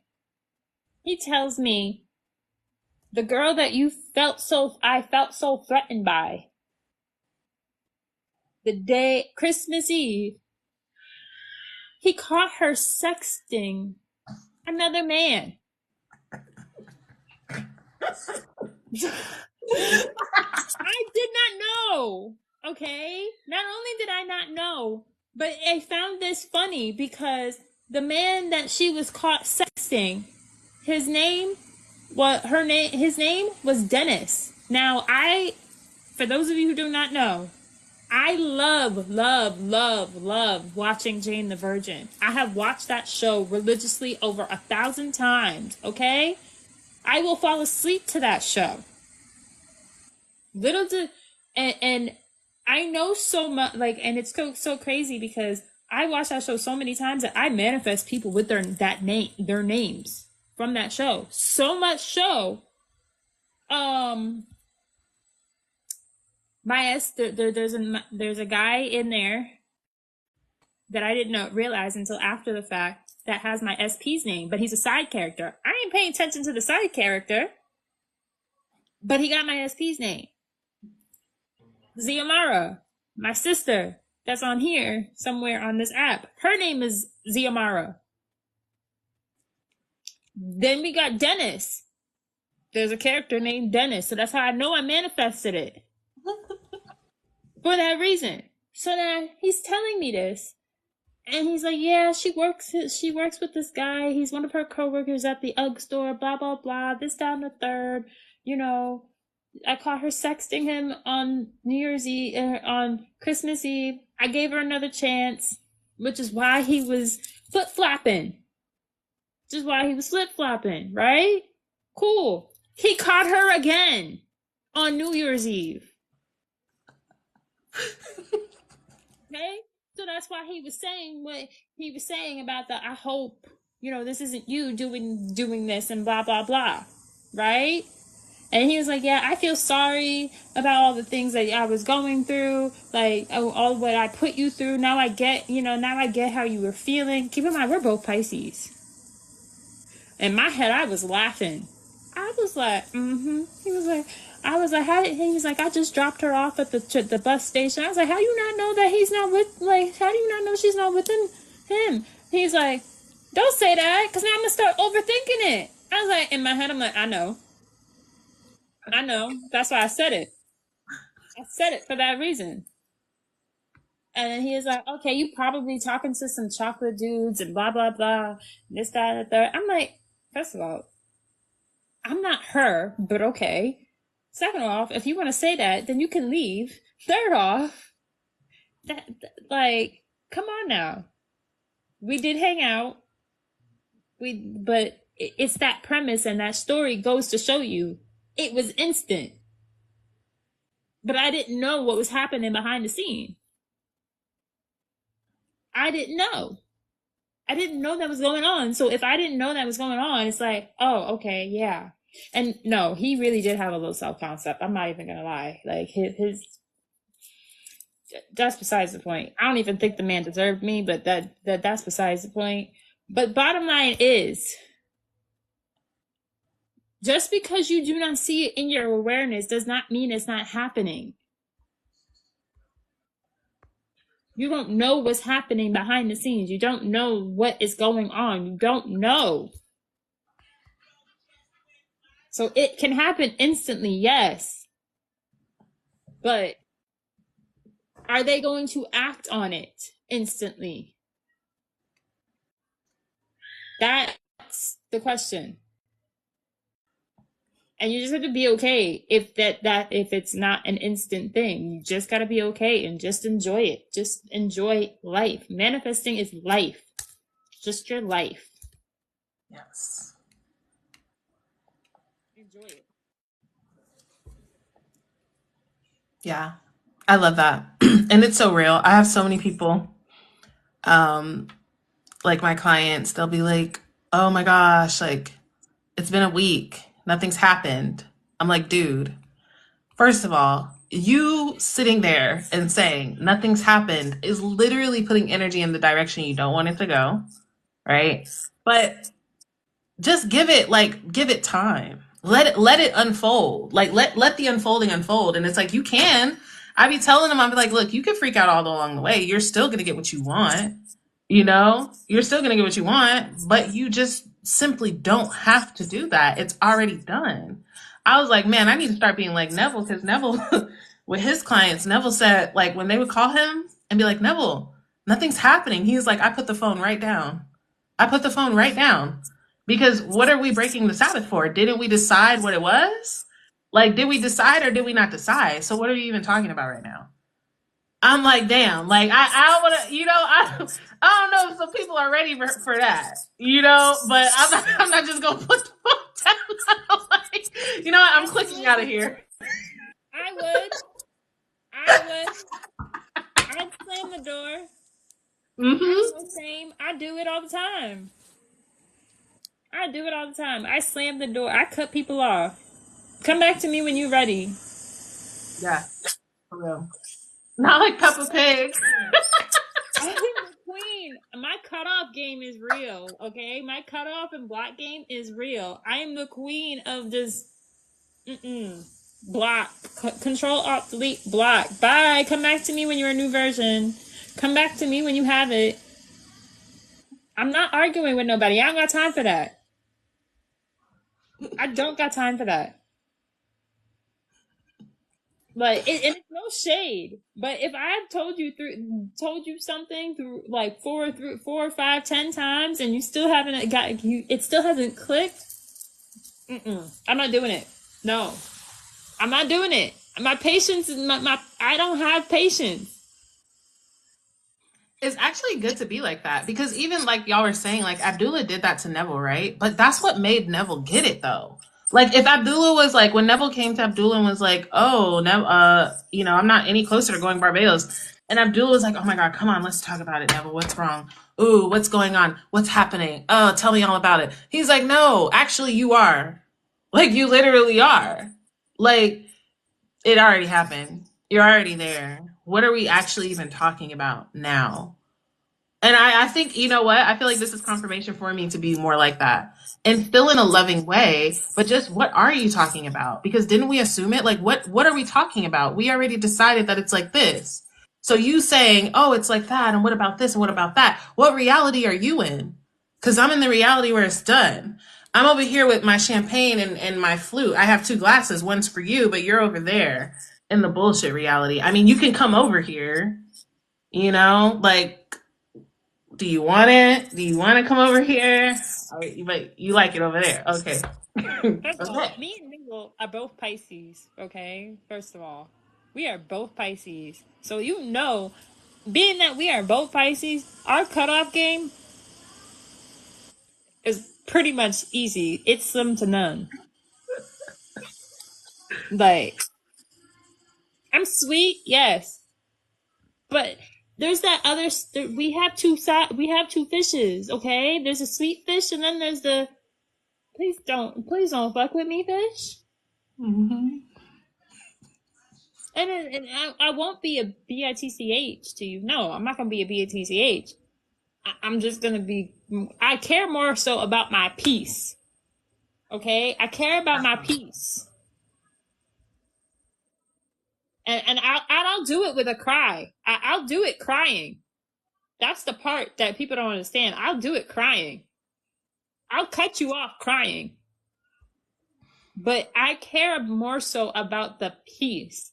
How important is your peace?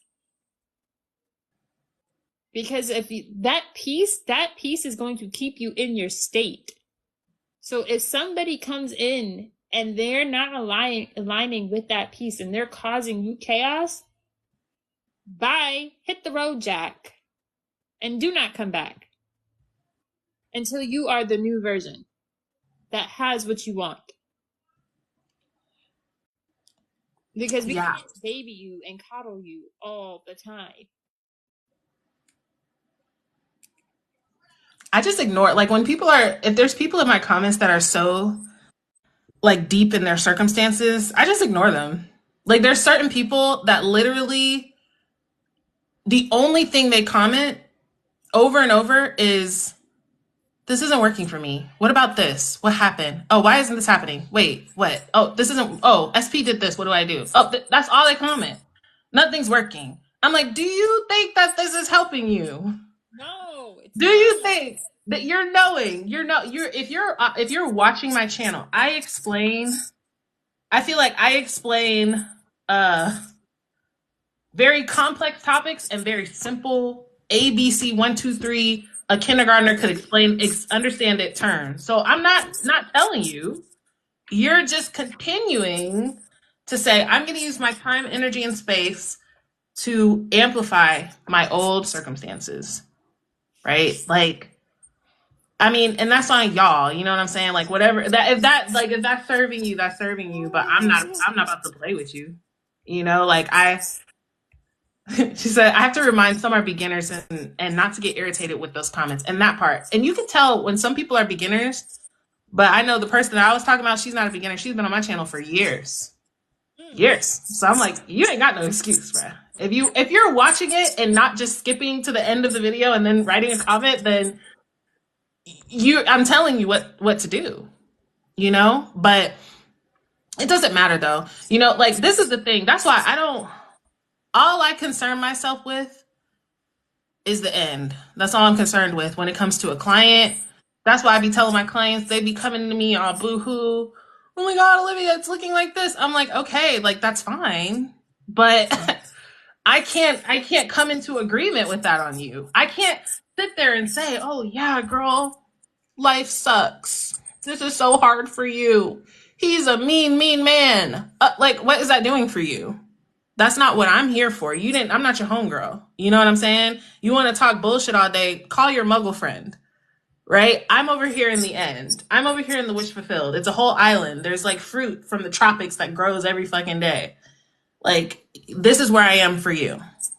So you can come over here. Like, you can come over here. I would start telling them, like, Neville. So I put the phone right down. Like, what are we talking about? We decided. It's done. Don't back on that. Don't backtrack on that. Skip the paragraph of the circumstance and go to the end. Literally, that part, Heaven.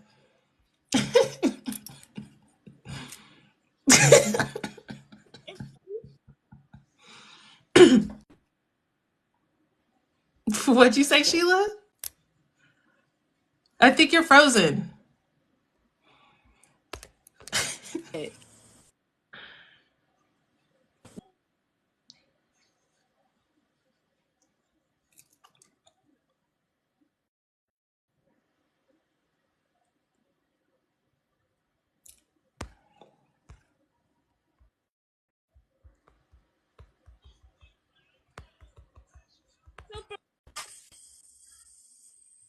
I think you're back. Okay, There you okay, are. I'm back. Yeah. Yay. Um, I feel like me and you explain things so simple and so easy that, like you said, a child can understand it. I think what it boils down to is that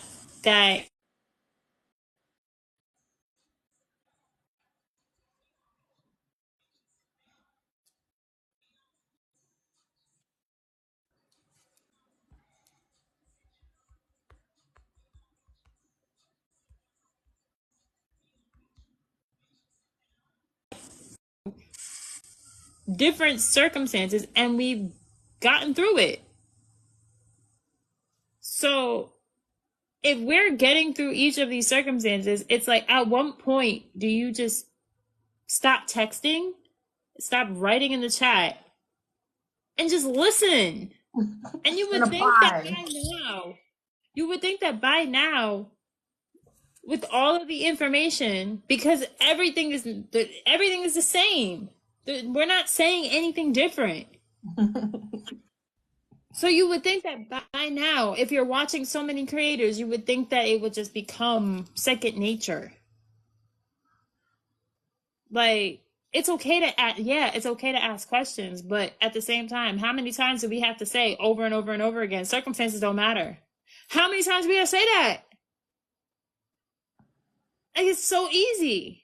Like, it's so easy, it's so simple, but yet, like, please make it make sense. Cause that's it's mind boggling to me. Oh my gosh. No, it's funny because like that's to be real. I feel like when I'm coaching people like on their SPs because I went through like a hell of a SP journey. It was a hell of a journey for me.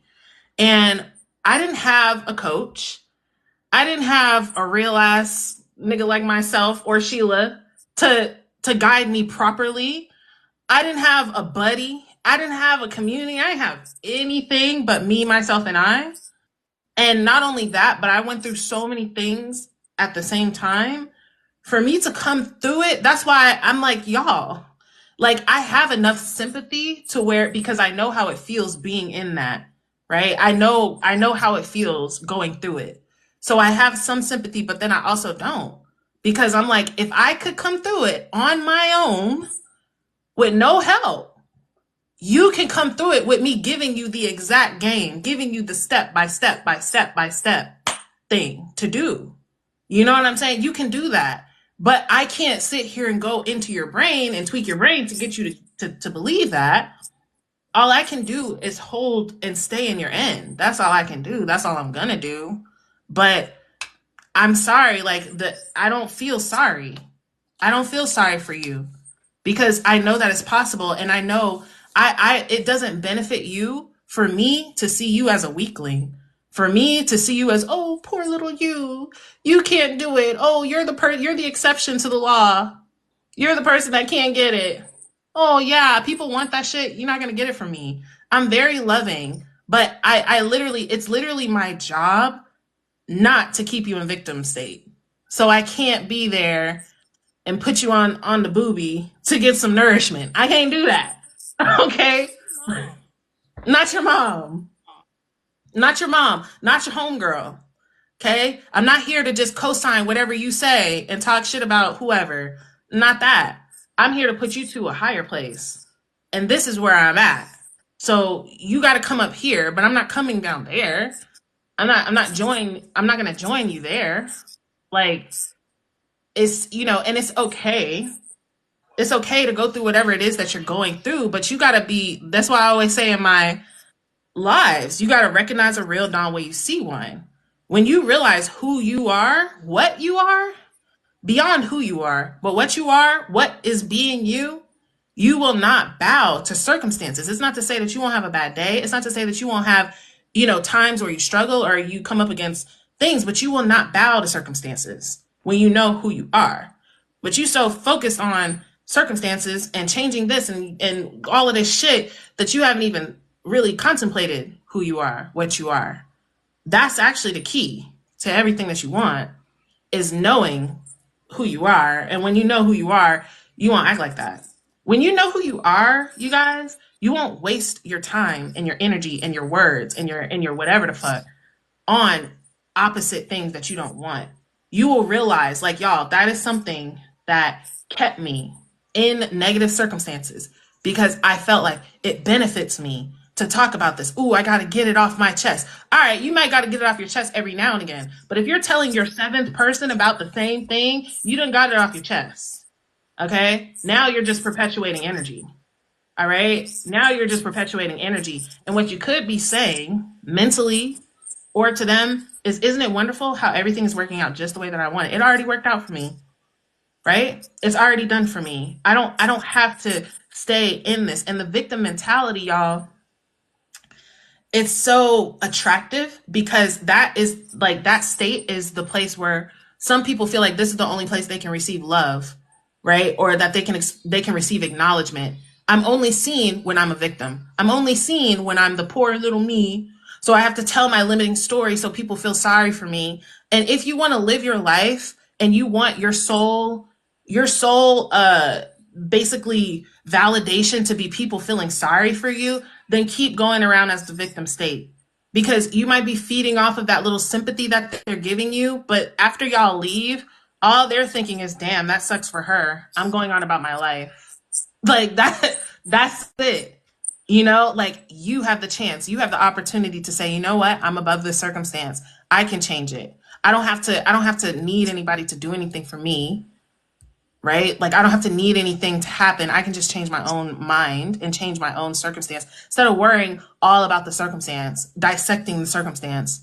Like, I can just be choosing a new thought and a new story and a new identity and persisting in that, literally.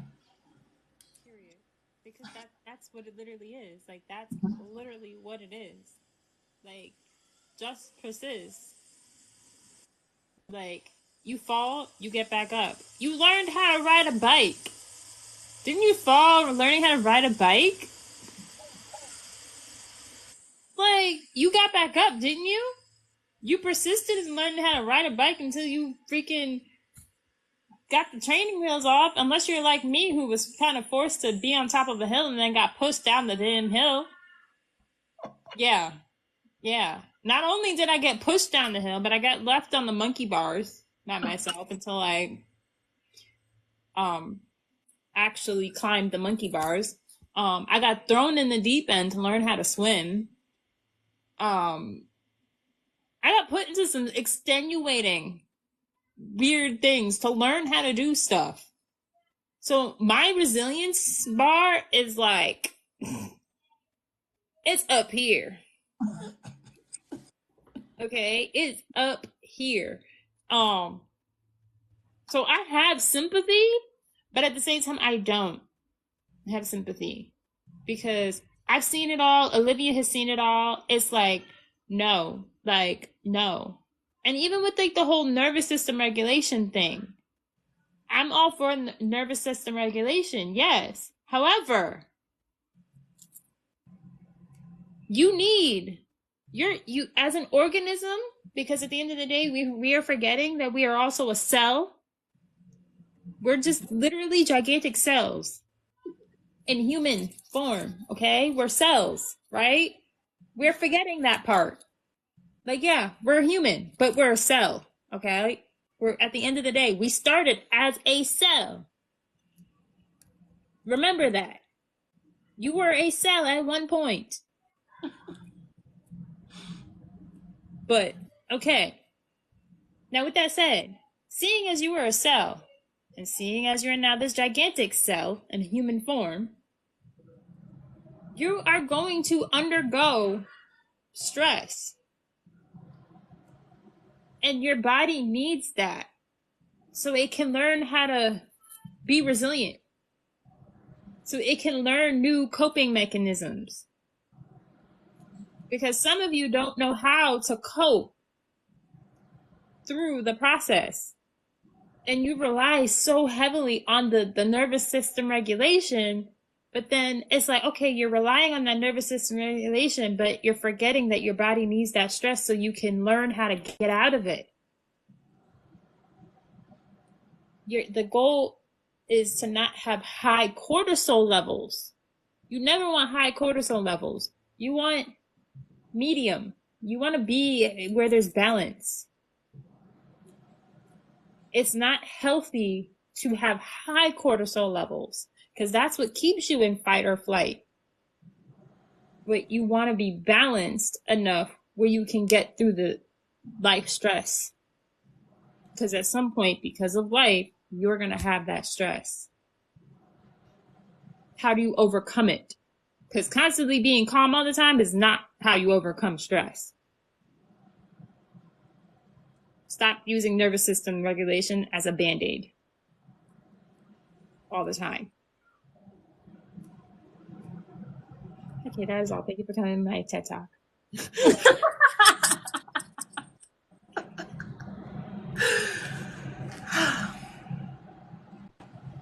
future Yeah. PhD. Okay. Yes. Yes. I love it. Yeah, resilience is real, you guys. It reminds me of like when I was younger, I always was like, "Oh, I'm going to spoil my kids." Right? I'm going to give them whatever they want. And like now as an adult, I know spoiled kids and they don't know how to navigate life. Literally, they don't know how to navigate life. And it's not to say that you have to struggle, but learning to maneuver, right, this is the reason why people are like, I've been doing this for 2 days and I don't see any difference. It's all over with. I can't do it. It's like you don't know how to persist. And it's like, unfortunately, I won't say unfortunately because it was obviously fortunate, but I learned a lot from struggling, to be real. I learned a lot from having to rely on my imagination only. It was the only thing, it was the only resource I had. And so because of that, I had to perfect my craft of manifestation. It was like, do I want to eat? Do I want to have a house with lights on in it? Oh, then I need to perfect this, right? And but if I was a person who was like, oh God, the first time I got like an eviction notice, I was like, oh, it's all over. Oh my God, it's over for me. Well, where would I be? On the street? You see what I'm saying? So you learn life skills, you learn resilience, you learn persistence. A lot of people can't persist because they're not resilient. They need everything to be sunshine and rainbows before they can feel all right. And it's like, to create sunshine and rainbows, you got to be able to put your attention on something else in the midst of a storm. But some people have never been in a storm. So they're like, I don't even know how to navigate. I don't know. Do I need an umbrella? I don't know what rain boots are. I don't know what I don't know what an umbrella is. I don't know what it's like. I've never been drenched from head to toe. I don't know. It's all wrong. I can't do it. It's like, dude, it's just a little water. You'll be okay. You know, like you need you need a little like toughening up. That's why I be saying, like, I feel like the things like that I went through, I always knew in the really low times in my life, like, I'm going to be able to help people. I'm going to be able to help people. I'm not going to go and tell them like, hey, I was struggling and my grandma gave me $50,000 to start my business. And, you know, yeah, that's my come up. No, I really got it from nothing. Right. And it's not to say that you have to come from nothing to get it, but it's possible. That's the part. And you got to be more focused and aware on the fact that it's possible, that it can be done. Not only can it be done, it is done, that is available to you. You got to be more focused on the magical being that you are, the divinity that you are, than these itty bitty ass circumstances, because they really are itty bitty, but you don't even get to experience that because you're just letting it overtake you. You're like, oh, every little thing, oh my God, oh God. And I used to be like that too, you guys. I was like, I always say, like, I was like soft, like cotton candy soft. Like anything could just, break me. I was spoiled growing up too, actually. I was spoiled. I was used to things being handed to me. And lucky for me, when I left my parents' house, lucky and unlucky, but we'll say lucky, I went right into deep survival mode. Deep, like deep trying to just survive every single day. And that taught me. It taught me how to get it myself. You know what I'm saying? How to get it, how to figure shit out. When everything that you have to figure out isn't just a phone call to mommy and daddy. You know what I'm saying? When it's not that, and it's not just a transfer of a bank account. When it's not that, then you have to rely on, okay, what else is there? Sometimes God isolates you so that you can really figure out who the real support is, right? Because that's the thing, y'all. That support's never leaving you. It's never leaving you. But you don't lean on that support when you have all the 3D support that you need. And so sometimes it's like these things are falling apart so that you can look on that being, that divine, that divinity that always is supporting you, always is meeting you, right? So, hey, Tanisha. Thank you. But yeah, like it's that, you guys. It's sometimes you got to be apart from the 3D. That's the thing. This is what we're saying. Like, this is why people always tell me, Olivia, I'm not seeing movement. Is that what you want? Do you want movement? Do you want a bus to ride by with the exact dollar amount that you're manifesting? Or do you want that shit in your bank account? Why are you worried about what you're seeing in the 3D at all? You should be worried about, what am I telling myself up here? What am I believing to be true? What am I consciously aware of? That's what you should be worried about. But when you're used to always getting everything and all your validation and confirmation from the 3D, you can't look beyond it. And when you can't look beyond it, you can't create. You can't create beyond what is.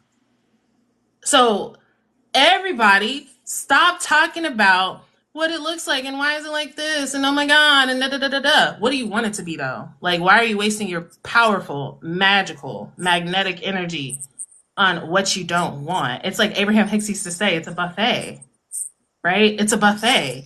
And everybody's like, oh, putting all the Brussels sprouts on their plate. I hate Brussels sprouts. Cake's right there. chicken right there. You know, your mom's favorite casserole right there. But you just steady at the Brussels sprouts, like, oh my God, life is so unfair. These Brussels sprouts stink so bad. Look, everybody, I have Brussels sprouts and I hate them. Look, everybody. But see, I've only ever ate Brussels sprouts. Like, okay, that's nice, but what do you want now? Move on, move along, put your attention on something else. Scoop your ass some other shit. Like, come on. That's how, like, it's really that, but it's really just that simple. Like, it's so simple. It's like, how do you expect to like get that, like, how do you expect to like get what you want when you're so focused on the movement? Like, I don't want just movement. I want the full blown manifestation. You can't just sit here being like, okay, yeah, I'm gonna, you're like, I don't see anything, and then like wonder why you don't have it. It's because you're worried so much about that movement. Everything is movement. You are the movement. Your word is the movement.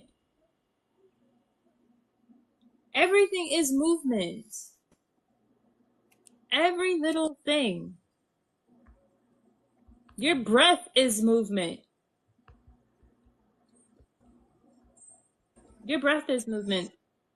Sound is movement. Your thoughts are movement. Like,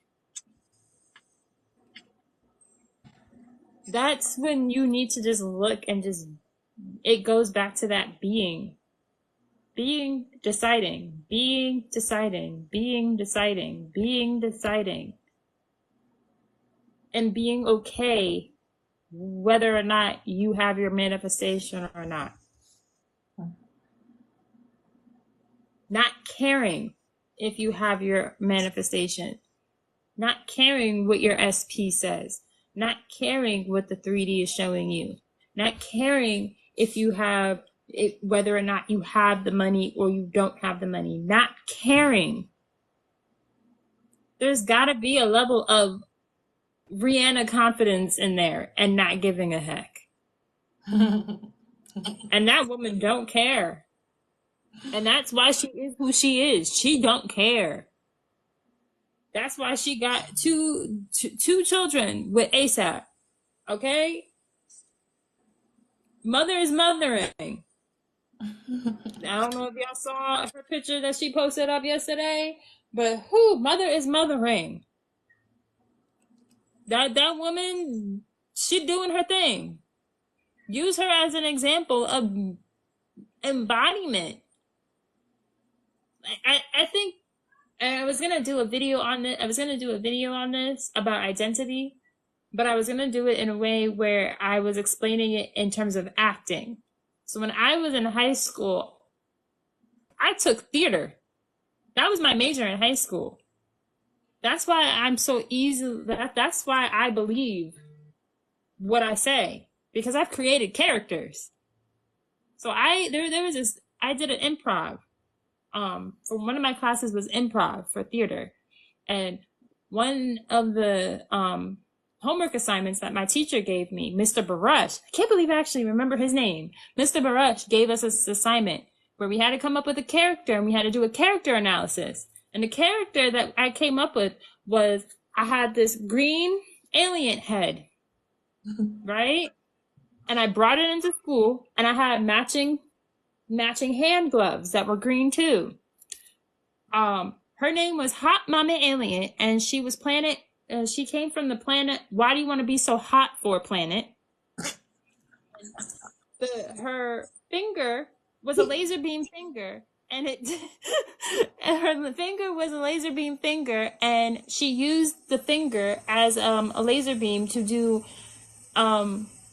extensive research on the male organism. I believed I created that identity and I did a monologue for that, and I became that character. Okay? I became her. I became Hot Mama Alien. All right? And it was fun. I'm gonna need y'all to come up with a character analysis, and I'm gonna need y'all to do that and act that and be that character. Yes. Okay? Like, I wanted to take over every male organism. I wanted to do extensive research on the male organism with the laser beam finger that I had. And I believed it. Okay? But it was fun. Create a character. Have fun. Yeah.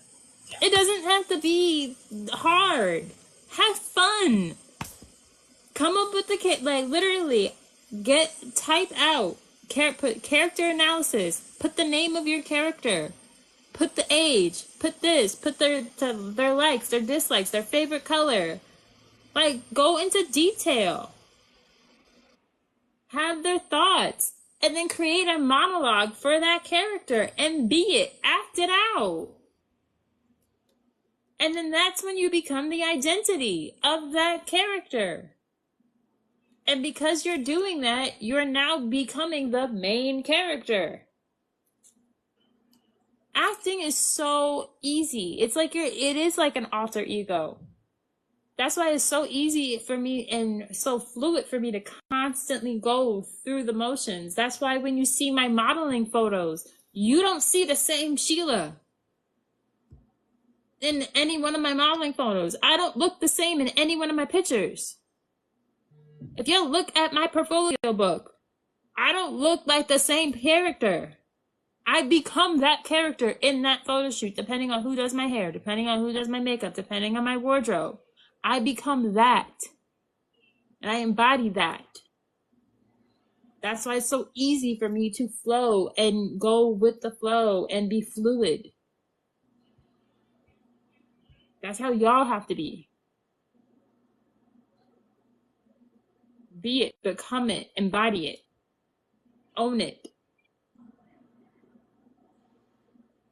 I never had a self-concept issue.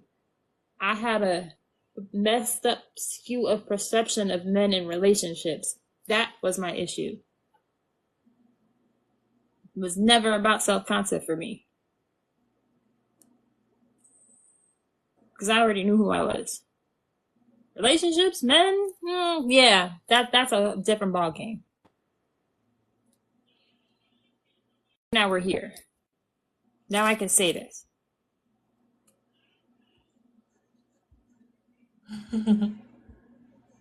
Yep, I always knew that I was that girl. Always. Been that girl. I hope that it helps. Like, I hope that me saying this helps tremendously. Yeah. Oh, that felt good. I feel like a preacher. I feel like a preacher. We preaching today, Olivia. We preaching today. Period. We done preach today. We done went to church and all. Me get check. Oh my gosh. Yeah. This is definitely been so awesome. This is so much fun. And it really is fun. The more fun and easy it is, y'all, the better you're doing at it, to be real. You know? So and I love the acting too, because that's all it is. That's why I say, just imagine, you guys. For me, I'm very childish in my mind. Not obviously, I'm very mature and intelligent, but I also have a very childlike spirit. So it's very easy for me to just fucking pretend, just pretend. It's like I tell people all the time, if you're playing with your kid and your kid says, okay, pretend you're a dinosaur, you're not gonna be like, but I don't have scales, but I'm not this, I don't have a tail, I don't have sharp teeth. You're just gonna pretend as if you were. That's what you're doing when you're manifesting, literally. You're just pretending in your mind. What if I was? Just what if? And something that can make it easier for you to do that is to take away the process of it, right? Ooh, okay, what if I was? Okay, I gotta make sure I do this right so that I make sure that this thing happens. That takes all the fun out of it. It makes it a job. It makes it like hard. Just like if you were playing with your kid and they say, pretend you're a dinosaur, and you start thinking, okay, how do they roar? Is it low? Is it high? Okay, how are their hands? Is it like this or is it like that? Oh, you just took all the fun. The kid's like, damn, like, just give me a Capri Sun at this point. I don't even want to do this anymore. Right? Like, no, you just pretend. What if I was, just for the fuck of it, just for kicks? What if I was this thing? What if I had that thing that I wanted? What would I think, be, feel, do? And it automatically comes to you.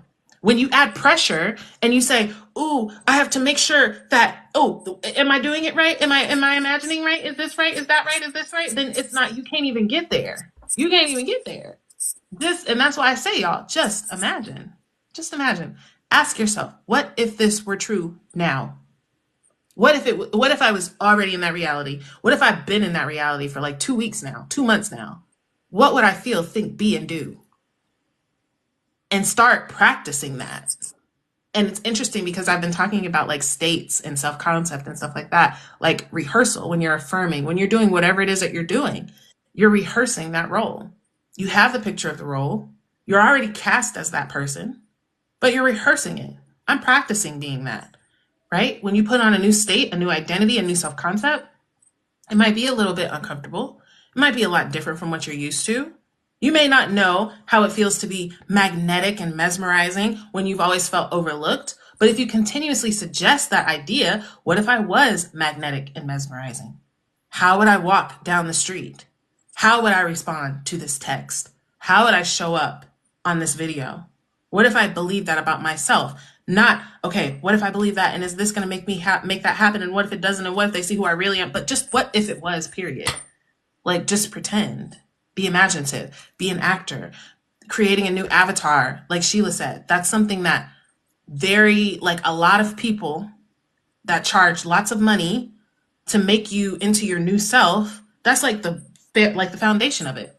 What is the characteristic? Who is the person that you're wanting to be? What do they do? How can you emulate that? Whatever way works for you. It don't matter, right? Because no matter what, you're getting what you want, right? Always. Yes. Always, always, always. But that old identity cannot go where the new one is. Yes. That old identity has to die. It has to go somewhere. You cannot take that with you to the new thing. Yes. To the new. Like, it's not. You have to follow the script, as the director says. It's just necessary. I can't even stress that enough. Like, make it happen. You make it happen by following the script. You make it happen by doing what you have to do. And I don't even think that it doesn't get any more simple than that, just that. It doesn't get any more simpler than that. Yeah. It doesn't. 100%. And as my little cat with bunny ears that pretends to be a cat. Look, yeah, see, look, even my cat, my squishmallow, even my cat is pretending. It wants to be a bunny so bad. Okay, it has bunny ears. Oh my god, yeah, see, this further proves it. It's a squishmallow. I can't remember her name, but even she pretends with her little bunny ears. That further proves the point. Pretend, have fun. Yeah, now I'm gonna hold on to her. She's so cute. I love Squishmallows. I need like a million more. I love squishmallows. They're like my favorite. I don't care. I'm like the world's biggest kid. Okay, Yes. I'm the world's biggest kid. I'm never growing up. My kids are gonna they're gonna love me, because they're gonna be like, Mom never grows up. She's such a big kid. You're damn right. Yeah. Yeah, she is never plastic. Oh my gosh. She is manifesting. Of course she's manifesting. She is embodying herself as a bunny. It's like, Mhm. My bit about time crunch, and I said you don't have time not to do it. Yeah. Um, I feel like what I was saying in that was like when you need something, like by a deadline, like sometimes like when we're manifesting something that seems detrimental or like it's like a heavy circumstance, we're like, oh my God, like it can feel like, oh, how can I focus though? How can I think possible or how can I think positive or expect this to work out for me? It's this huge circumstance. It's something I really, really need. But for me, that's even more of the reason why you need to be on top of your shit. If it's something that you really, really need, then you don't have time to be focused on the opposite, right? Getting to the new state with our thoughts and state of being. Yeah, definitely. I feel like what if it were true is the best, one of the easiest ways to get into a state. What if it were true? What would I think, feel, and do? What would I think or feel in this moment if I had it? Or even imagining having it, which is why Neville talks so much about that. Imagining, sat scenes, visualization, all that kind of stuff, whatever it is, even if it's affirming, whatever to give you that visceral feeling and experience of, ooh, having this thing, right? Um, but I'm gonna go. We've been on this live for like 2.5 hours. oh my God, that is definitely. That's crazy. This will be the last question, and then we really are gonna get off the line because I want to go back to sleep. Actually, I'm not even gonna lie. Me, and Miss Pushy wants to go back to sleep. Because we feel sleepy today. And I want to honor that. How to fully be in trust when the opposite keeps happening. Mm, how to fully be in trust when the opposite keeps happening. Just be. Like literally, just be. Like that's literally just be the version of you that already has it. Like it's okay that it's happening, but like accept it. Don't try to change it. Don't try to force it. Don't try to dwindle. Just literally just be. I feel like, yeah, like when opposite is happening, you guys, this is the thing, is to know, like, okay, all realities exist. Everything is possible, and not only is everything possible, everything is in existence now. Creation is finished. So your desire is done. Regardless of what you're seeing or not seeing, it's done. And we know as a manifester that what allows you to experience your desire is your attention on that and your proclamation that you are that having that. So your task, no matter what, is to continue to persist. That's really what the answer is just to continue to persist. This is what I'm talking about, you guys. I am not concerned about 3D unless it's showing me what I want. If it's not showing me what I want, then I don't need to consult with it for anything. What is it going to tell me? Y'all, listen. If you look in 3D and you see movement, what you going to do? Persist. If you look in 3D and you don't see movement, what are you going to do? Persist. Just persist. Just keep persisting. I swear to you, I swear to you, I don't care what the circumstance is. I'll tell you one thing that was a really cool manifestation I had with a client of mine. She was being sued, okay, twice by a major bank. That is a detrimental situation, y'all. That's a detrimental situation. You know what I told her? In the spirit of being childlike, I was like, girl, they're going to help you. The opposition, the opposite lawyer, because she didn't have a lawyer. The opposite lawyer is going to help you. Guess what? They helped her. She won both cases. Okay? With no lawyer. This is a major bank, y'all. I'm not going to say what bank to spare, privacy. But y'all, when you really understand that imagination is the only creator, that's it. Imagination creates. So yes, you can give attention to movement, you can give attention to opposite results, but you can also just give attention to having what you want. And that is the task all the time. Walk yourself back to your end. Okay? I've seen opposite results in the moment. I deny them in the moment and they change in the moment. They change in the moment. You change and it will change. Don't look for anything out here to tell you something about you. Cause that shit gonna have you all over the place. You're gonna be amazing one day, then whoever you are is out of trend, and now you're not amazing, and you got it this day and then you don't. It's sunny this day, it's raining. It don't fucking matter. You're God of your reality. What do you want? Put your attention on it, keep your attention on it, and keep going. Persist. Okay? That's it. That's it. Okay? That's literally it. You have it already, Kasira. It's yours right now. Congratulations. It's not actually opposite. And I would revise that too. That's another thing I do. If I see opposite results, I just revise. Like, no, it didn't. It really didn't.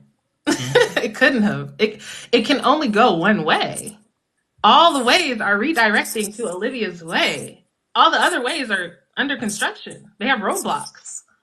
They're tearing up that road. That the not my way road is torn up right now. The only way is Olivia's way. It's the only way. Only. Everything always works out in our favor. Best case scenario, no matter what. Got to. Okay? No matter what. Period, poo. But on that note, I love you, Olivia. I thank you. I thank everyone who's come on the live today. And thank you for coming to our amazing TED Talk.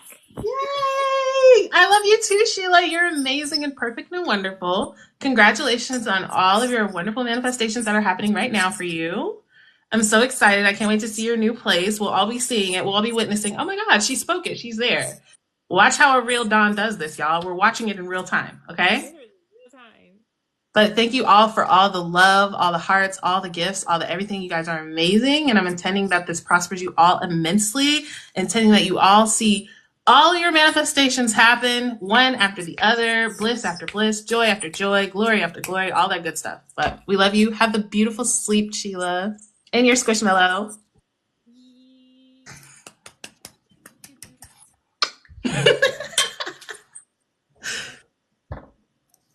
Okay. Bye, guys. Good night. Night.